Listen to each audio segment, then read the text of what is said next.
ਦਲੀਲ ਵਿੱਚ ਤੁਹਾਡਾ ਸਵਾਗਤ ਹੈ ਤੇ ਮੈਂ ਹਾਂ ਐਸਪੀ ਸਿੰਘ। ਤੁਹਾਡੇ ਬੱਚੇ ਸਕੂਲ ਜਾਂਦੇ ਹਨ ਜਿੱਥੇ ਅਧਿਆਪਕ ਉਹਨਾਂ ਨੂੰ ਵੱਖ-ਵੱਖ ਵਿਸ਼ੇ ਪੜ੍ਹਾਉਂਦੇ ਹਨ। ਬਹੁਤੇ ਮਾਂ-ਬਾਪ ਕੋਲ ਇਹ ਜਾਣਨ ਦੀ ਸਮਝ, ਕੁਵਤ ਜਾਂ ਸਮਾਂ ਨਹੀਂ ਹੁੰਦਾ ਕਿ ਉਹਨਾਂ ਨੂੰ ਇਤਿਹਾਸ, ਸਮਾਜਿਕ ਸ਼ਾਸਤਰ, ਗਣਿਤ, ਭਾਸ਼ਾਵਾਂ ਵਾਲੇ ਵਿਸ਼ਿਆਂ ਵਿੱਚ ਕੀ ਪੜ੍ਹਾਇਆ ਜਾ ਰਿਹਾ। ਕਿਤਾਬਾਂ ਦੇ ਉਸੇ ਮਸੌਦੇ ਦੀ ਚੋਣ ਹੀ ਕਿਉਂ ਕੀਤੀ ਗਈ ਹੈ? ਇਹ ਵਾਲੀ ਕਹਾਣੀ ਕਿਉਂ ਪੜ੍ਹਾਈ ਗਈ ਹੈ, ਉਹ ਦੂਸਰੀ ਕਹਾਣੀ ਕਿਉਂ ਨਹੀਂ ਸੁਣਾਈ ਗਈ? ਇਹ ਮੰਨ ਲਿਆ ਜਾਂਦਾ ਕਿ ਕਿਤਾਬਾਂ ਪੜ੍ਹੇ ਲਿਖੇ ਵਿਦਵਾਨ ਲੋਕਾਂ ਨੇ ਬੜੀ ਮਿਹਨਤ ਤੋਂ ਬਾਅਦ ਤਸ਼ਕੀਲ ਦਿੱਤੀਆਂ ਹੋਣਗੀਆਂ। ਉਹਨਾਂ ਨੂੰ ਪਤਾ ਹੈ ਕਿ ਬੱਚਿਆਂ ਨੂੰ ਕੀ ਪੜ੍ਹਾਉਣਾ ਚਾਹੀਦਾ ਹੈ, ਕਿਵੇਂ ਪੜ੍ਹਾਉਣਾ ਚਾਹੀਦਾ ਹੈ। ਬਹੁਤੇ ਮਾਂ-ਬਾਪ ਤੇ ਮਾਤਰ ਇੰਨਾ ਫਰਜ਼ ਹੀ ਪੂਰਾ ਕਰ ਪਾਉਂਦੇ ਨੇ ਕਿ ਇਸ ਵਕਤੇ ਬੱਚੇ ਨੂੰ ਤਿਆਰ ਕਰਕੇ ਸਕੂਲੇ ਪਹੁੰਚਾ ਦੇਣ, ਬੱਸ 'ਚ ਬਿਠਾ ਦੇਣ, ਰਿਕਸ਼ੇ 'ਤੇ ਤੋਰ ਦੇਣ, ਅੱਗੇ ਤੇਰੇ ਅਧਿਆਪਕ ਲੱਛੀਏ, ਜਿਹੋ ਜਿਹਾ ਤੁਹਾਨੂੰ ਉਹ ਬਣਾ ਦੇਣ। ਪਰ ਸਰਕਾਰ ਇੰਨੀ ਅਵੇਸਲੀ ਨਹੀਂ। ਉਹਨੂੰ ਇਸ ਗੱਲ ਦੀ ਬੜੀ ਚਿੰਤਾ ਸਤਾਉਂਦੀ ਰਹਿੰਦੀ ਹੈ ਕਿ ਤੁਹਾਡੇ ਬੱਚੇ ਕੀ ਪੜ੍ਹ ਰਹੇ ਨੇ। ਹਕੂਮਤ ਤੁਹਾਡੇ ਬੱਚਿਆਂ ਨੂੰ ਇਹੋ ਜਿਹਾ ਬਣਾਉਣਾ ਚਾਹੁੰਦੀ ਹੈ ਜਿਸ ਨਾਲ ਹਾਕਮ ਨੂੰ ਸਾਹ ਸੌਖਾ ਜਰਾ ਆਉਂਦਾ ਰਹੇ। ਇਸ ਲਈ ਤੁਹਾਡੇ ਬੱਚਿਆਂ ਨੂੰ ਸਕੂਲ ਵਿੱਚ ਇਹ ਪੜ੍ਹਾਇਆ ਜਾਵੇ ਕਿ ਨਾ ਕਿ ਮਹਾਤਮਾ ਗਾਂਧੀ ਨੂੰ ਮਾਰਨ ਵਾਲੇ ਦੀ ਸੋਚ ਕੀ ਸੀ, ਕੌਣ ਲੋਕ ਸਨ ਜਿਹੜੇ ਗਾਂਧੀ ਨੂੰ ਮਾਰਨਾ ਚਾਹੁੰਦੇ ਸਨ, ਰਾਜਿਆਂ ਮਹਾਰਾਜਿਆਂ ਦੇ ਜ਼ਮਾਨੇ ਨੂੰ ਕਿਵੇਂ ਸਮਝਿਆ ਜਾਵੇ, ਇਸਲਾਮਿਕ ਦੁਨੀਆ ਦਾ ਇਤਿਹਾਸ ਸਾਨੂੰ ਕੀ ਸਿਖਾਉਂਦਾ, ਇਹ ਨਕਸਲ ਲਹਿਰ ਭਲਾ ਕੀ ਬਲਾਂ ਸੀ, ਸਾਡੇ ਵੱਖ-ਵੱਖ ਸੱਭਿਆਚਾਰ ਇੱਕ ਦੂਜੇ ਨਾਲ ਕਿਵੇਂ ਭਿੜਦੇ ਹਨ, ਕਿਵੇਂ ਸਿੱਝਦੇ ਹਨ, ਗੁਜਰਾਤ ਵਿੱਚ ਦੰਗੇ ਕਿਉਂ ਹੋ ਜਾਂਦੇ ਹਨ। ਇਹ ਸਭ ਹਕੂਮਤ ਲਈ ਬੜੇ ਸੀਰੀਅਸ ਸਵਾਲ ਹਨ, ਗੰਭੀਰ ਮੁੱਦੇ ਹਨ। ਸੋ ਹੁਣ ਫੈਸਲਾ ਲੈ ਲਿਆ ਗਿਆ ਹੈ ਕਿ ਤੁਹਾਡੇ ਬੱਚਿਆਂ ਨੂੰ ਇਸ ਸਭ ਵਿੱਚੋਂ ਕੁਝ ਵੀ ਨਾ ਪੜ੍ਹਾਇਆ ਜਾਵੇ। ਤੁਹਾਡੇ ਬੱਚਿਆਂ ਦੀਆਂ ਕਿਤਾਬਾਂ ਵਿੱਚੋਂ ਪੂਰੇ ਸਬਕ ਫਾੜ ਦਿੱਤੇ ਗਏ ਹਨ, ਬਹੁਤ ਸਾਰੇ ਪੈਰੇ ਕੱਢ ਦਿੱਤੇ ਗਏ ਨੇ, ਫੋਟੋਆਂ ਹਟਾ ਦਿੱਤੀਆਂ ਗਈਆਂ ਨੇ, ਵਾਕਾਂ ਉੱਤੇ ਲਕੀਰ ਫੇਰ ਦਿੱਤੀ ਗਈ ਹੈ। ਮੈਨੂੰ ਨਹੀਂ ਪਤਾ ਕਿ ਤੁਹਾਡੀ ਨੀਂਦ ਗਵਾਚੀ ਹੈ ਕਿ ਨਹੀਂ। ਤੁਸੀਂ ਘਬਰਾ ਕੇ ਅੱਧੀ ਰਾਤੀ ਉੱਠਦੇ ਚਿੰਤਾ ਵਿੱਚ ਘੁੰਮ ਰਹੇ ਹੋ ਕਿ ਨਹੀਂ ਕਿ ਹੁਣ ਮੇਰੇ ਬੱਚੇ ਕਿਹੋ ਜਿਹੇ ਬਣਨਗੇ। ਪਰ ਇੱਕ ਤੂਫਾਨ ਤਾਂ ਦੇਸ਼ ਵਿੱਚ ਜ਼ਰੂਰ ਬਰਪਾ ਹੋਇਆ। ਬਸ ਇਹੋ ਗੱਲ ਕਰਨੀ ਹੈ ਕਿ ਕਿਸ ਗੱਲ ਦਾ ਤੂਫਾਨ ਹੈ ਤੇ ਕਿਉਂ ਸਾਡੇ ਉਹਨਾਂ ਘਰਾਂ ਵਿੱਚ ਹਵਾ ਜਿੰਨੀ ਵੀ ਹਿਲਜੁਲ ਨਹੀਂ ਹੋਈ ਜਿਨ੍ਹਾਂ ਦੇ ਬੱਚੇ ਸਕੂਲ ਜਾਂਦੇ ਹਨ, ਸਿੱਧੇ ਪ੍ਰਭਾਵਿਤ ਹੋ ਰਹੇ ਹਨ। ਸਾਡੇ ਨਾਲ ਇਸ ਚਰਚਾ ਵਿੱਚ ਡਾਕਟਰ ਕੁਲਦੀਪ ਪੁਰੀ ਜੀ ਸ਼ਾਮਲ ਹਨ, ਜਿਹੜੇ ਕਿੱਤੇ ਵਜੋਂ ਹੀ ਐਜੂਕੇਸ਼ਨਿਸਟ ਹਨ। ਸਕੂਲਾਂ ਵਿੱਚ ਵਿੱਦਿਆ ਕਿਵੇਂ ਦਿੱਤੀ ਜਾਵੇ, ਵਿੱਦਿਆ ਗ੍ਰਹਿਣ ਕਰਨ ਵਾਲੇ ਬੱਚੇ ਵਿੱਦਿਆ ਨੂੰ ਕਿਵੇਂ ਗ੍ਰਹਿਣ ਕਰਨ, ਉਹਨਾਂ ਨੂੰ ਪੜ੍ਹਾਉਣ ਲਈ ਕਿਤਾਬਾਂ ਕਿਵੇਂ ਤਸ਼ਕੀਲ ਦਿੱਤੀਆਂ ਜਾਣ, ਜਿਹੜੇ ਅਧਿਆਪਕ ਉਹਨਾਂ ਨੂੰ ਪੜ੍ਹਾਉਂਦੇ ਹਨ ਉਹਨਾਂ ਨੂੰ ਟ੍ਰੇਨ ਕਿਵੇਂ ਕੀਤਾ ਜਾਵੇ, ਇਹ ਸਿਲੇਬਸ ਕਿਵੇਂ ਬਣਾਏ ਜਾਣ, ਕਿਤਾਬ ਵਿੱਚੋਂ ਕੀ ਕੱਢਿਆ ਜਾਵੇ, ਕੀ ਪਾਇਆ ਜਾਵੇ, ਕਿਸ ਭਾਸ਼ਾ 'ਚ ਲਿਖਿਆ ਜਾਵੇ, ਉਹ ਕਿੰਨੀ ਸੌਖੀ ਹੋਵੇ, ਕਿੰਨੀ ਔਖੀ ਹੋਵੇ, ਇਹ ਸਭ ਨੂੰ ਸਟੱਡੀ ਕਰਦੇ ਨੇ। ਇਸ ਸਭ ਦੇ ਨਾਲ ਉਮਰ ਭਰ ਵਾਬਸਤਗੀ ਰਹੀ ਹੈ। ਪੰਜਾਬ ਯੂਨੀਵਰਸਿਟੀ ਚੰਡੀਗੜ੍ਹ ਦੇ ਨਾਲ ਇੱਕ ਲੰਬੀ ਵਾਬਸਤਗੀ ਇਹਨਾਂ ਦੀ ਰਹੀ ਹੈ। ਸਾਡੇ ਨਾਲ ਸਰ ਅਮਨਦੀਪ ਸਿੰਘ ਸੇਖੋਂ ਜੀ ਹਨ। ਅਮਨਦੀਪ ਜੀ ਪੰਜਾਬੀ ਯੂਨੀਵਰਸਿਟੀ ਦੇ ਸੋਸ਼ਲ ਸਾਇੰਸਿਸ ਡਿਪਾਰਟਮੈਂਟ ਦੇ ਨਾਲ ਐਫੀਲੀਏਟਿਡ ਨੇ, ਗੁਰੂ ਕਾਸ਼ੀ ਕੈਂਪਸ ਦੇ ਵਿੱਚ ਪੜ੍ਹਾਉਂਦੇ ਨੇ। ਐਗਜ਼ੈਕਟਲੀ ਉਹਨਾਂ ਹੀ ਵਿਸ਼ਿਆਂ ਨਾਲ ਦਸਤ ਪੰਜਾ ਲੈਂਦੇ ਨੇ ਜਿਹੜੇ ਕਦੀ ਸਕੂਲਾਂ ਅਤੇ ਕਾਲਜਾਂ ਦੇ ਕਿਤਾਬਾਂ ਤੱਕ ਮਹਿਦੂਦ ਰਹਿਣੇ ਸੀ, ਪਰ ਅੱਜ ਤੁਹਾਡੀਆਂ ਅਖਬਾਰਾਂ ਦੇ ਟੀਵੀ ਡਿਬੇਟਾਂ ਦੇ ਸੈਂਟਰਲ ਮੁੱਦੇ ਬਣੇ ਪਏ ਨੇ। ਸੋ ਡਾਕਟਰ ਕੁਲਦੀਪ ਪੁਰੀ ਜੀ, ਫਸਟ ਆਫ ਆਲ ਇੱਕ ਤੂਫਾਨ ਬਰਪਾ ਹੋਇਆ ਵੀ ਹੈ ਤੇ ਇੱਕ ਹਵਾ ਜਿੰਨੀ ਵੀ ਹਿਲਜੁਲ ਨਹੀਂ ਹੋ ਰਹੀ ਉਹਨਾਂ ਪਰਿਵਾਰਾਂ ਦੇ ਵਿੱਚ ਜਿੱਥੋਂ ਬੱਚੇ ਸਕੂਲਾਂ ਵਿੱਚ ਜਾ ਰਹੇ ਨੇ, ਜਿਨ੍ਹਾਂ ਦੇ ਉੱਤੇ ਇਹ ਡਾਇਰੈਕਟ ਇਫੈਕਟ ਹੈ, ਜਿਨ੍ਹਾਂ ਦੀ ਕਿਤਾਬ ਦੇ ਵਿੱਚੋਂ ਕੁਝ ਪੇਜ ਫਾੜ ਦਿੱਤੇ ਗਏ ਨੇ, ਕੁਝ ਲਕੀਰਾਂ ਵਾਹ ਦਿੱਤੀਆਂ ਗਈਆਂ ਨੇ। ਟੈਲ ਮੀ ਟੂ ਥਿੰਗਸ ਕਿ ਕਿਸ ਕਿਸਮ ਦੀਆਂ ਚੀਜ਼ਾਂ ਹਕੂਮਤ ਨੇ ਹਟਾਈਆਂ ਨੇ, ਕਿਸ ਮਨਸ਼ਾ ਦੇ ਨਾਲ ਹਟਾਈਆਂ ਨੇ। ਜੇ ਮੈਂ ਸਕੂਲੇ ਹੁੰਦਾ ਤਾਂ ਮੈਨੂੰ ਅਖਬਾਰ 'ਚੋਂ ਪਤਾ ਲੱਗਦਾ, ਖੁਸ਼ ਮੈਂ ਬੜਾ ਹੋਣਾ ਸੀ। ਉਹਨਾਂ ਨੇ ਕਿਹਾ ਬੱਚਿਆਂ ਉੱਤੇ ਬੋਝ ਬੜਾ, ਇਸ ਬੋਝ ਨੂੰ ਘਟਾਇਆ ਗਿਆ, ਸਿਲੇਬਸ ਨੂੰ ਜ਼ਰਾ ਹਲਕਾ ਕੀਤਾ ਗਿਆ, ਅੱਜ ਦੇ ਜ਼ਮਾਨੇ ਦੇ ਮੇਚ ਦੇ ਬੱਚੇ ਕੀਤੇ ਗਏ ਨੇ। ਨਾਲੇ ਹੁਣ ਉਹ ਹਿੰਦੁਸਤਾਨ ਥੋੜ੍ਹੀ ਸੀ ਜਿਹੜਾ ਕੋਈ ਤੀਜੀ ਦੁਨੀਆ ਦਾ ਪਛੜਿਆ ਮੁਲਕ ਸੀ। ਅਸੀਂ ਦੁਨੀਆ ਦੀ ਸੁਪਰ ਪਾਵਰ ਆ। ਨਵੀਆਂ ਹਕੀਕਤਾਂ ਨੇ, ਬੱਚਿਆਂ ਨੂੰ ਨਵੀਂ ਦੁਨੀਆ ਬਾਰੇ ਦੱਸਣਾ। ਕਿਤਾਬਾਂ ਕੋਈ ਸਥੂਲ ਚੀਜ਼ ਤਾਂ ਹੁੰਦੀਆਂ ਨਹੀਂ, ਸਮੇਂ ਬਦਲੀਆਂ ਜਾ ਸਕਦੀਆਂ ਨੇ। ਵਾਟ ਐਗਜ਼ੈਕਟਲੀ ਹੈਜ਼ ਹੈਪਨਡ? ਜੋ ਇਸ ਵੇਲੇ ਜੋ ਹੁਣ ਇਹਨਾਂ ਨੇ ਫੈਸਲਾ ਕੀਤਾ ਉਹ ਫੈਸਲਾ ਮੈਂ ਇੱਕ ਗੱਲ ਬਹੁਤ ਸੰਖੇਪ 'ਚ ਇਹ ਕਹੂੰਗਾ ਕਿ ਉਹ ਸਿੱਖਿਆ ਦੇ ਪੂਰਾ ਜਿਹੜਾ ਕੌਨਸੈਪਟ ਹੈ, ਜਿਹੜਾ ਮੰਤਵ ਹੈ, ਉਹ ਉਹਦੇ ਹੀ ਖਿਲਾਫ ਜਾਂਦਾ ਹੈ। ਸਿਲੇਬਸ ਜਿਹੜੇ ਨੇ ਉਹ ਰੈਸ਼ਨਲ ਹੋਣੇ ਚਾਹੀਦੇ ਨੇ, ਬੱਚਿਆਂ ਦੇ ਹਾਣ ਦੇ ਹੋਣੇ ਚਾਹੀਦੇ ਨੇ। ਉਹ ਬਿਲਕੁਲ ਸਹੀ ਗੱਲ ਹੈ ਸਾਰੀ। ਉਹਨਾਂ ਨੇ ਬਹਾਨਾ ਇਹ ਲਗਾਇਆ ਹੈ ਕਿ ਕੋਵਿਡ ਕਰਕੇ ਸਮਾਂ ਬਹੁਤ ਘੱਟ ਮਿਲਦਾ ਬੱਚਿਆਂ ਨੂੰ ਔਰ ਬੋਝ ਬਹੁਤ ਹੈ, ਕ੍ਰੈਂਪਲਡ ਹੈ ਬਹੁਤ ਸਿਲੇਬਸ, ਤੇ ਇਹਨੂੰ ਅਸੀਂ ਘਟਾ ਰਹੇ ਹਾਂ। ਇਹ ਐਫਰਟ ਜਿਹੜੀ ਹੈ ਪਿਛਲੇ 3 ਸਾਲ ਤੋਂ ਚੱਲ ਰਹੀ ਸੀ। 2020 ਔਰ 21 ਦੇ ਵਿੱਚ ਵੀ ਉਹਨਾਂ ਨੇ ਇੱਕ ਚੇਂਜਸ ਕੀਤੀਆਂ ਸੀਗੀਆਂ, ਔਰ ਉਹਦੇ ਵਿੱਚ ਉਹਨਾਂ ਨੇ ਕੁਝ ਟੌਪਿਕਸ ਜਿਹੜੇ ਨੇ ਉਹ ਕਿਹਾ ਵੀ ਅਸੀਂ ਇਹ ਨਹੀਂ ਵਿੱਚ ਪਾਵਾਂਗੇ, ਕਿਉਂਕਿ ਇਸ ਲਈ ਕਿਉਂਕਿ ਕੋਵਿਡ ਹੈ ਤੇ ਬੱਚਿਆਂ ਦੇ ਉੱਪਰ ਬੋਝ ਨਾ ਪਵੇ। ਅਸੀਂ ਇਹ ਸੋਚਿਆ ਸੀਗਾ ਉਦੋਂ, ਜਾਂ ਸਾਨੂੰ ਇਹ ਵਿਸ਼ਵਾਸ ਕਰਵਾਇਆ ਗਿਆ ਸੀ ਕਿ ਇਹ ਸਿਰਫ ਹੁਣ ਦੇ ਸਮੇਂ ਦੀ ਟੈਂਪਰੇਰੀ ਗੱਲ ਹੈ, ਲੇਕਿਨ ਸਾਨੂੰ ਉਦੋਂ ਇੱਕ ਥੋੜ੍ਹੀ ਜਿਹੀ ਇੱਕ ਸ਼ੱਕ ਦੀ ਸਾਡੀ ਸੂਈ ਜਿਹੜੀ ਹੈ ਉਹ ਸੀ ਕਿ ਇਹ ਸ਼ਾਇਦ ਇਹ ਪੱਕਾ ਵਰਤਾਰਾ ਨਾ ਬਣ ਜਾਏ। ਫਿਰ ਉਸ ਤੋਂ ਬਾਅਦ ਪਿਛਲੇ ਸਾਲ ਉਹਨਾਂ ਨੇ ਫਿਰ ਇੱਕ ਪੂਰੀ ਲਿਸਟ ਜਿਹੜੀ ਉਹ ਜਾਰੀ ਕੀਤੀ, ਇਹ ਸਭ ਚੀਜ਼ਾਂ ਅਸੀਂ ਕੱਢ ਰਹੇ ਹਾਂ, ਇਹ ਸਭ ਚੀਜ਼ਾਂ ਕੱਢ ਰਹੇ ਹਾਂ। ਔਰ ਫਿਰ ਹੁਣ ਉਹਨਾਂ ਨੇ ਪਹਿਲੇ ਕਿਤਾਬਾਂ ਨਹੀਂ ਛਪੀਆਂ ਸੀਗੀਆਂ, ਹੁਣ ਇਸ ਵਾਰੀ ਕਿਤਾਬਾਂ ਛਾਪ ਦਿੱਤੀਆਂ। ਔਰ ਹੈਰਾਨੀ ਦੀ ਗੱਲ ਇਹ ਹੈ ਕਿ ਉਹਦੇ ਵਿੱਚ ਉਹ ਵੀ ਕੁਝ ਕੱਢ ਦਿੱਤਾ ਹੈ ਜੋ ਪਿਛਲੇ ਸਾਲ ਉਹਨਾਂ ਨੇ ਨੋਟੀਫਾਈ ਨਹੀਂ ਕੀਤਾ, ਜਿਹੜਾ ਉਸ ਲਿਸਟ ਵਿੱਚ ਵੀ ਨਹੀਂ ਸੀ, ਜਿਹੜਾ ਉਸ ਲਿਸਟ ਵਿੱਚ ਨਹੀਂ ਸੀ। ਮਸਲਨ ਗਾਂਧੀ ਜੀ ਦੇ ਕੰਟੈਕਸਟ ਦੇ ਵਿੱਚ ਜਿੰਨਾ ਵੀ ਜ਼ਿਕਰ ਹੈ ਕਿ ਉਹ ਜਿਹੜਾ ਤੁਸੀਂ ਆਪਣੇ ਭੂਮਿਕਾ ਵੀ ਦੱਸਿਆ ਵੀ ਹੈ, ਉਹ ਉਸ ਵੇਲੇ ਨਹੀਂ ਸੀ। ਤੇ ਜਦੋਂ ਡਾਇਰੈਕਟਰ NCERT ਨੂੰ ਇਹ ਪੁੱਛਿਆ ਗਿਆ ਕਿ ਜੀ ਇਹ ਤੇ ਉਦੋਂ ਤੇ ਨਹੀਂ ਸੀ, ਕਹਿੰਦੇ ਵੀ ਤੁਸੀਂ ਬਿਨਾਂ ਵਜ੍ਹਾ ਕਿਸੇ ਗੱਲ ਨੂੰ ਤੂਲ ਨਾ ਦਿਓ। ਤੇ ਉਹਨਾਂ ਦੇ ਇੱਕ ਹੋਰ ਪ੍ਰੋਫੈਸਰ ਨੇ ਕਿਹਾ ਕਿ ਕਿਤੇ ਅਣਜਾਣੇ ਵਿੱਚ ਕੋਈ ਰਹਿ ਗਿਆ ਹੋਵੇਗਾ। ਸੋ ਇਹ ਤਾਂ ਜਿਹੜਾ ਅਪਰੋਚ ਹੈ ਕਿ ਵੀ ਅਣਜਾਣੇ 'ਚ ਰਹਿ ਗਿਆ ਹੋਵੇਗਾ, ਇਹ ਅਪਰੋਚ ਹੈ ਕੈਜੂਅਲ ਅਪਰੋਚ। ਹੁਣ ਜਿਹੜੇ ਕੱਟ ਦਿੱਤੇ ਗਏ ਨੇ, ਮੈਂ ਇਹ ਪਹਿਲੇ ਕਿਹਾ ਕਿ ਇਹ ਸਿੱਖਿਆ ਦੇ ਕਨਸੈਪਟ ਜਾਂ ਸਿੱਖਿਆ ਦੇ ਮੰਤਵ ਦੇ ਖਿਲਾਫ ਹੈ। ਅਸੀਂ ਇੱਥੇ ਮੈਂ ਸਿਰਫ ਹਿਸਟਰੀ ਦੀ ਗੱਲ ਨਹੀਂ ਕਰ ਰਿਹਾ, ਇਕਨੋਮਿਕਸ ਦੀ ਗੱਲ ਹੈ, ਸੋਸ਼ਲ ਸਾਇੰਸਿਸ ਦੀ ਗੱਲ ਹੈ, ਪੋਲੀਟੀਕਲ ਸਾਇੰਸ ਦੀ ਗੱਲ ਹੈ। ਉਹਦੇ ਵਿੱਚ ਇਸ ਤਰ੍ਹਾਂ ਦਾ ਕੁਝ ਕੱਢ ਦਿੱਤਾ ਗਿਆ ਕਿ ਜਿਹਦੇ ਵਿੱਚ ਮੈਨੂੰ ਇਹ ਲੱਗਦਾ ਕਿ ਇਹ ਬੜਾ ਰਾਜਨੀਤਿਕ ਸਬਜੈਕਟ ਨੇ, ਇਹ ਬਹੁਤ ਪੋਲੀਟੀਕਲ ਸਬਜੈਕਟ ਨੇ। ਐਗਜ਼ੈਕਟਲੀ, ਇਤਿਹਾਸ ਬਹੁਤ ਪੋਲੀਟੀਕਲ ਸਬਜੈਕਟ ਹੈ, ਪੋਲੀਟੀਕਲ ਸਾਇੰਸ ਬੜਾ ਪੋਲੀਟੀਕਲ ਸਬਜੈਕਟ ਹੈ। ਹਾਂ ਬਿਲਕੁਲ, ਪਤਾ ਕੀ ਗੱਲ ਹੈ, ਪੂਰਾ ਐਜੂਕੇਸ਼ਨ ਦਾ ਜਿਹੜਾ ਡੋਮੇਨ ਹੈ ਨਾ, ਉਹ ਪੋਲਿਟਿਕਸ ਤੋਂ ਪਰੇ ਤਾਂ ਹੈ ਹੀ ਨਹੀਂ। ਤੁਹਾਡੇ ਸਿਲੇਬਸ ਵਿੱਚ ਕੀ ਹੋਵੇਗਾ ਕੀ ਨਹੀਂ, ਇਹਦੀ ਇੱਕ ਰਾਜਨੀਤੀ ਹੁੰਦੀ ਹੈ। There is a politics of syllabus of curriculum. ਅਸੀਂ ਇਹ ਚਾਹ ਰਹੇ ਸੀਗੇ, ਅਸੀਂ ਇਹ ਮਤਲਬ ਤਵੱਕੋ ਕਰਦੇ ਸੀ ਜਾਂ ਡ੍ਰੀਮ ਕਰਦੇ ਹੁੰਦੇ ਆ ਕਿ ਕਲਾਸਰੂਮ ਦੇ ਵਿੱਚ ਬਹਿਸ ਹੋਏਗੀ, ਬੱਚੇ ਸਵਾਲ ਪੁੱਛਣਗੇ, ਟੀਚਰ ਉਹਦੇ ਜਵਾਬ ਦੇਣ ਦੀ ਕੋਸ਼ਿਸ਼ ਕਰਨਗੇ, ਇੱਕ ਕਿਉਰਿਓਸਿਟੀ ਬਣੇਗੀ, ਰਾਈਟ। ਇੱਕ ਮਤਲਬ ਕ੍ਰਿਟੀਕਲ ਸੋਚਣ ਦੀ ਜਿਹੜੀ ਇੱਕ ਟੱਬ ਹੈ ਉਹ ਆਏਗਾ। ਹੁਣ ਇਹ ਜਿਹੜੀਆਂ ਇਹੀ ਬੱਚੇ ਨੂੰ ਸਿਖਾਉਣਾ ਹੁੰਦਾ ਜੀ, ਕੱਲਾ ਸਿਰਫ ਰੱਟਾ ਮਾਰ ਕੇ ਯਾਦ ਕਰਨਾ ਨਹੀਂ, ਬਲਕਿ ਸੋਚਣਾ। ਜਦੋਂ ਅਸੀਂ ਸਾਰੀਆਂ ਇਹੋ ਜਿਹੀਆਂ ਅਨਕੰਫਰਟੇਬਲ ਸੋ ਕਾਲਡ ਅਨਕੰਫਰਟੇਬਲ ਚੀਜ਼ਾਂ ਕੱਢ ਦਿੱਤੀਆਂ, ਜਿਵੇਂ ਕਿ ਫਾਰ ਐਗਜ਼ਾਮਪਲ ਅਸੀਂ ਡੈਮੋਕ੍ਰੇਸੀ ਤੇ ਡਾਈਵਰਸਿਟੀ ਦਾ ਚੈਪਟਰ ਕੱਢ ਦਿੱਤਾ।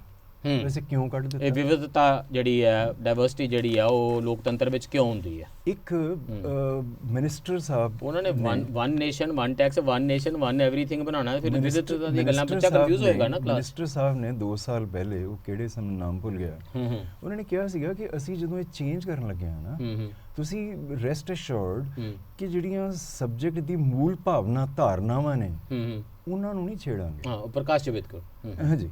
ਤੇ ਉਹ ਹੁਣ ਜਦੋਂ ਅਸੀਂ ਚੇਂਜਸ ਦੇਖੀਆਂ ਤੇ ਉਹ ਮੂਲ ਧਾਰਨਾਵਾਂ ਨੂੰ ਹੀ ਕੱਟ ਦਿੱਤਾ। ਫਾਰ ਐਗਜ਼ਾਮਪਲ ਇਕਨੋਮਿਕਸ ਦੀ ਉਹ ਗੱਲ ਕਰਦੇ ਨੇ, ਔਰ ਇਕਨੋਮਿਕਸ ਦੇ ਵਿੱਚ ਕੱਟਿਆ ਕੀ ਹੈ? ਗਵਰਨਮੈਂਟ ਬਜਟ ਐਂਡ ਇਕਨੋਮੀ, ਇਹ ਕੱਟ ਦਿੱਤਾ। ਹਾਂਜੀ। Balance of payments, current challenges facing Indian economy, poverty etcetera etcetera. ਬਸ ਇਹੀ ਬਚ ਗਿਆ ਵੀ ਆਰਬੀਆਈ ਦਾ ਗਵਰਨਰ ਕਦੋਂ ਲਾ ਦਈਦੇ ਨੇ, ਕਦੋਂ ਨਹੀਂ, ਤੇ ਨੋਟਬੰਦੀ ਕਦੋਂ ਕਦੋਂ ਰਾਤ ਨੂੰ ਕਰ ਦਈਦੀ ਹੈ। ਮਤਲਬ ਹੁਣ ਮੈਂ ਇਹ ਕਹਿਣਾ ਕਿ ਤੁਸੀਂ ਅੱਛਾ ਫਿਰ ਤੁਹਾਡੀ ਮਤਲਬ ਮੈਂ ਜਿਵੇਂ ਤੁਹਾਨੂੰ ਦੱਸਿਆ ਕਿ ਜੀਓਗ੍ਰਾਫੀ, ਪੋਪੂਲੇਸ਼ਨ ਦੀ ਕਨਸੈਪਟ ਕੱਢ ਦਿੱਤੀ। ਸਾਈਕੋਲੋਜੀ ਐਂਡ ਲਾਈਫ, ਇਹਦਾ ਰਿਸ਼ਤਾ ਕੀ ਹੈ, ਉਹ ਚੈਪਟਰ ਕੱਢ ਦਿੱਤਾ ਵੀ ਲੋੜ ਹੀ ਨਹੀਂ। ਸਾਈਕੋਲੋਜੀਕਲ ਸਕਿੱਲਸ ਕਿਵੇਂ ਦੇਣੀਆਂ ਨੇ। ਮੈਂ ਜਿਹੜੀ ਚੀਜ਼ਾਂ ਕੱਢੀਆਂ ਨੇ ਨਾ, ਦੇਖੋ ਅਮਨਦੀਪ ਜੀ, ਕਨਫਿਊਜ਼ਨ ਤੇ ਸੱਚੀ ਹੋ ਜਾਣੀ ਸੀ ਜੇ ਮੈਂ 9ਵੀਂ 10ਵੀਂ ਕਲਾਸ ਦੇ ਵਿੱਚ ਪੜ੍ਹਦਾ ਹੋਵਾਂ, 11ਵੀਂ ਪੜ੍ਹਦਾ ਹੋਵਾਂ, ਅਖਬਾਰਾਂ ਦੇ ਵਿੱਚ ਖਬਰਾਂ ਛਪਣ ਕਿ ਨੱਥੂ ਰਾਮ ਗੋਡਸੇ ਲਈ ਇੱਕ ਮੰਦਿਰ ਬਣਾ ਦਿੱਤਾ ਗਿਆ। ਕੁਝ ਲੋਕ ਇਸ ਗੱਲ ਦੇ ਉੱਤੇ ਬਹਿਸ ਕਰ ਰਹੇ ਹੋਣ ਤੇ ਹਕੂਮਤ ਤੋਂ ਉਹਨਾਂ ਨੂੰ ਥਾਪੜਾ ਪ੍ਰਾਪਤ ਹੋਵੇ ਕਿ ਜੀ ਦੇਖੋ, ਨੱਥੂ ਰਾਮ ਗੋਡਸੇ ਦੀ ਕੋਈ ਜ਼ਾਤੀ ਦੁਸ਼ਮਣੀ ਤਾਂ ਹੈ ਨਹੀਂ ਸੀ, ਉਹਦੀ ਵੀ ਆਪਣੀ ਇੱਕ ਰਾਜਨੀਤੀ ਸੀ। ਮੇਰੀ ਵੀ ਤਾਂ ਗੱਲ ਸੁਣ ਲੈ ਨਾ, ਨੱਥੂ ਰਾਮ ਗੋਡਸੇ ਕਿਸੇ ਨਾਟਕ ਵਿੱਚ ਕਵੇ ਕਿ ਭਾਈ ਮੇਰੀ ਵੀ ਤਾਂ ਗੱਲ ਸੁਣ ਲਓ ਨਾ, ਮੈਂ ਮਾਰਿਆ ਕਿਉਂ ਹੈ। ਤੇ ਕਿਤਾਬ ਦੇ ਵਿੱਚ ਲਿਖਿਆ ਹੋਵੇ ਕਿ ਨਾਥੂਰਾਮ ਗੋਡਸੇ ਪੂਨੇ ਤੋਂ ਇੱਕ ਬ੍ਰਾਹਮਣ ਸੀ ਜਿਹੜਾ ਇੱਕ ਹਿੰਦੂ ਅੱਤਵਾਦ ਫੈਲਾਉਣ ਵਾਲੇ ਅਖਬਾਰ ਦਾ ਐਡੀਟਰ ਸੀ ਤੇ ਗਾਂਧੀ ਜੀ ਨੂੰ ਮੁਸਲਮਾਨਾਂ ਦਾ ਅਪੀਜ਼ਰ ਕਹਿੰਦਾ ਸੀ। ਤੇ ਉਹ ਫਿਰ ਉਹਨਾਂ ਨੇ ਠੀਕ ਹੀ ਕੀਤਾ ਕੱਢ ਕੇ। ਮੈਂ ਪੜ੍ਹ ਰਿਹਾ ਸੀ ਕਿਹੜੀਆਂ ਉਹਨਾਂ ਨੇ ਐਗਜ਼ੈਕਟਲੀ ਲਾਈਨਾਂ ਜਿਹੜੀਆਂ ਕੱਟੀਆਂ ਨੇ। ਉਹਦੇ ਵਿੱਚ ਹੈਗਾ ਕਿ ਗਾਂਧੀ ਨੂੰ ਉਹ ਹਿੰਦੂ ਖਾਸ ਤੌਰ ਦੇ ਉੱਤੇ ਬੜੀ ਨਫ਼ਰਤ ਕਰਦੇ ਸਨ ਜਿਹੜੇ ਬਦਲਾ ਲੈਣਾ ਚਾਹੁੰਦੇ ਸਨ ਤੇ ਹਿੰਦੁਸਤਾਨ ਨੂੰ ਹਿੰਦੂਆਂ ਲਈ ਇੱਕ ਦੇਸ਼ ਰੱਖਣਾ ਚਾਹੁੰਦੇ ਸਨ, ਜਿਵੇਂ ਪਾਕਿਸਤਾਨ ਮੁਸਲਮਾਨਾਂ ਲਈ ਬਣ ਗਿਆ ਸੀ। ਉਹਨਾਂ ਦੀ ਜਿਹੜੀ ਇਹ ਜ਼ਿੱਦ ਸੀ ਹਿੰਦੂ ਮੁਸਲਮਾਨ ਯੂਨਿਟੀ ਲਈ ਗਾਂਧੀ ਦੀ, ਉਹਨੇ ਹਿੰਦੂ ਐਕਸਟ੍ਰੀਮਿਸਟ ਨੂੰ ਇੰਨਾ ਦੁਖੀ ਕੀਤਾ ਸੀ ਕਿ ਉਹਨਾਂ ਨੇ ਬਹੁਤ ਵਾਰੀ ਕੋਸ਼ਿਸ਼ ਕੀਤੀ ਕਿ ਗਾਂਧੀ ਜੀ ਨੂੰ ਕਤਲ ਕਰ ਦਿੱਤਾ ਜਾਵੇ। ਹੁਣ ਉਹਨਾਂ ਨੇ ਇਹ ਚੀਜ਼ਾਂ ਕਿਤਾਬਾਂ ਵਿੱਚੋਂ ਕੱਢ ਦਿੱਤੀਆਂ ਨੇ। ਜੇ ਬੱਚਿਆਂ ਨੂੰ ਇਹ ਚੀਜ਼ਾਂ ਨਹੀਂ ਪਤਾ ਲੱਗਣਗੀਆਂ ਤੇ ਉਹ ਕਹਿਣਗੇ ਵੀ ਉਹਨਾਂ 'ਚ ਫਿਰ ਨਫ਼ਰਤ ਦਾ ਅਹਿਸਾਸ ਨਹੀਂ ਪੈਦਾ ਹੋਏਗਾ, ਆਪਣੇ ਦੇਸ਼ ਦੇ ਪ੍ਰਤੀ ਇੱਕ ਚੰਗੀ ਦੇਸ਼ ਭਾਵਨਾ ਪੈਦਾ ਹੋਏਗੀ, ਦੇਸ਼ ਭਗਤੀ ਦੀ ਲਹਿਰ ਪੈਦਾ ਹੋਏਗੀ। ਐਨੀਥਿੰਗ ਕੈਨ ਬੀ ਡਿਫੈਂਡਡ, ਕੁਝ ਵੀ ਡਿਫੈਂਡ ਕੀਤਾ ਜਾ ਸਕਦਾ ਸ਼ਬਦਾਂ ਨਾਲ। ਤੁਹਾਨੂੰ ਮੰਤਵ ਕੀ ਲੱਗਦਾ ਹੈ ਕਿ ਹੁਕੂਮਤ ਨੇ ਇਹ ਕਿਉਂ ਕੀਤਾ ਹੋਵੇਗਾ?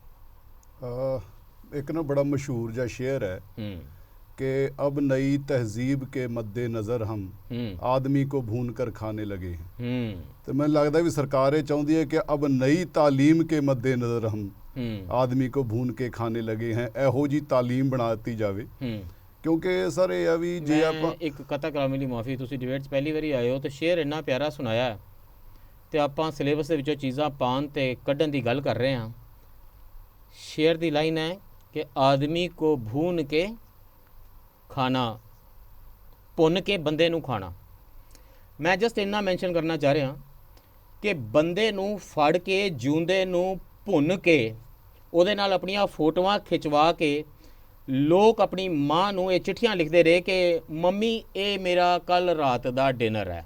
ਇਹ ਅਮਰੀਕਾ ਦੇ ਵਿੱਚ 1920 ਤੱਕ ਇਹ ਲਿੰਚਿੰਗਸ ਚੱਲਦੀਆਂ ਰਹੀਆਂ ਔਰ ਅਮਰੀਕਨ ਲਿੰਚਿੰਗਸ ਬਾਰੇ ਜਦੋਂ ਉਹ ਚੈਪਟਰ ਪਾਏ ਗਏ ਅਮਰੀਕਨ ਹਿਸਟਰੀ ਦੇ ਵਿੱਚ ਤਾਂ ਉੱਥੇ ਰਿਪਬਲਿਕਨਸ ਨੇ ਔਰ ਜਿਹੜੇ ਕੂ ਕਲਕਸ ਕਲੈਨ ਵਰਗੇ ਨਾਜ਼ੀਸਟ ਫਾਸਿਸਟ ਗੋਰਿਆਂ ਦੀਆਂ ਜਮਾਤਾਂ ਨੇ ਉਹ ਚੈਪਟਰ ਕਢਵਾਏ ਕਿ ਅਸੀਂ ਆਪਣਾ ਇੰਨਾ ਕਾਲਾ ਇਤਿਹਾਸ ਦਾ ਜਿਹੜਾ ਸ਼ੀਸ਼ਾ ਹੈ ਉਹ ਬੱਚਿਆਂ ਨੂੰ ਕਿਉਂ ਦਿਖਾਣਾ, ਉਹਨਾਂ ਤੋਂ ਛੁਪਾਇਆ ਜਾਵੇ ਕਿ ਅਸੀਂ ਆਪਣੇ ਬਲੈਕਸ ਦੇ ਨਾਲ, ਆਪਣੇ ਅਫਰੀਕਨ ਓਰੀਜਨ ਦੇ ਲੋਕਾਂ ਦੇ ਨਾਲ ਕੀ ਕਰਦੇ ਰਹੇ ਹਾਂ। ਅਮਰੀਕਨ ਲਿੰਚਿੰਗਸ ਦੀ ਇੱਕ ਲੰਬੀ ਸਟੋਰੀ ਹੈ।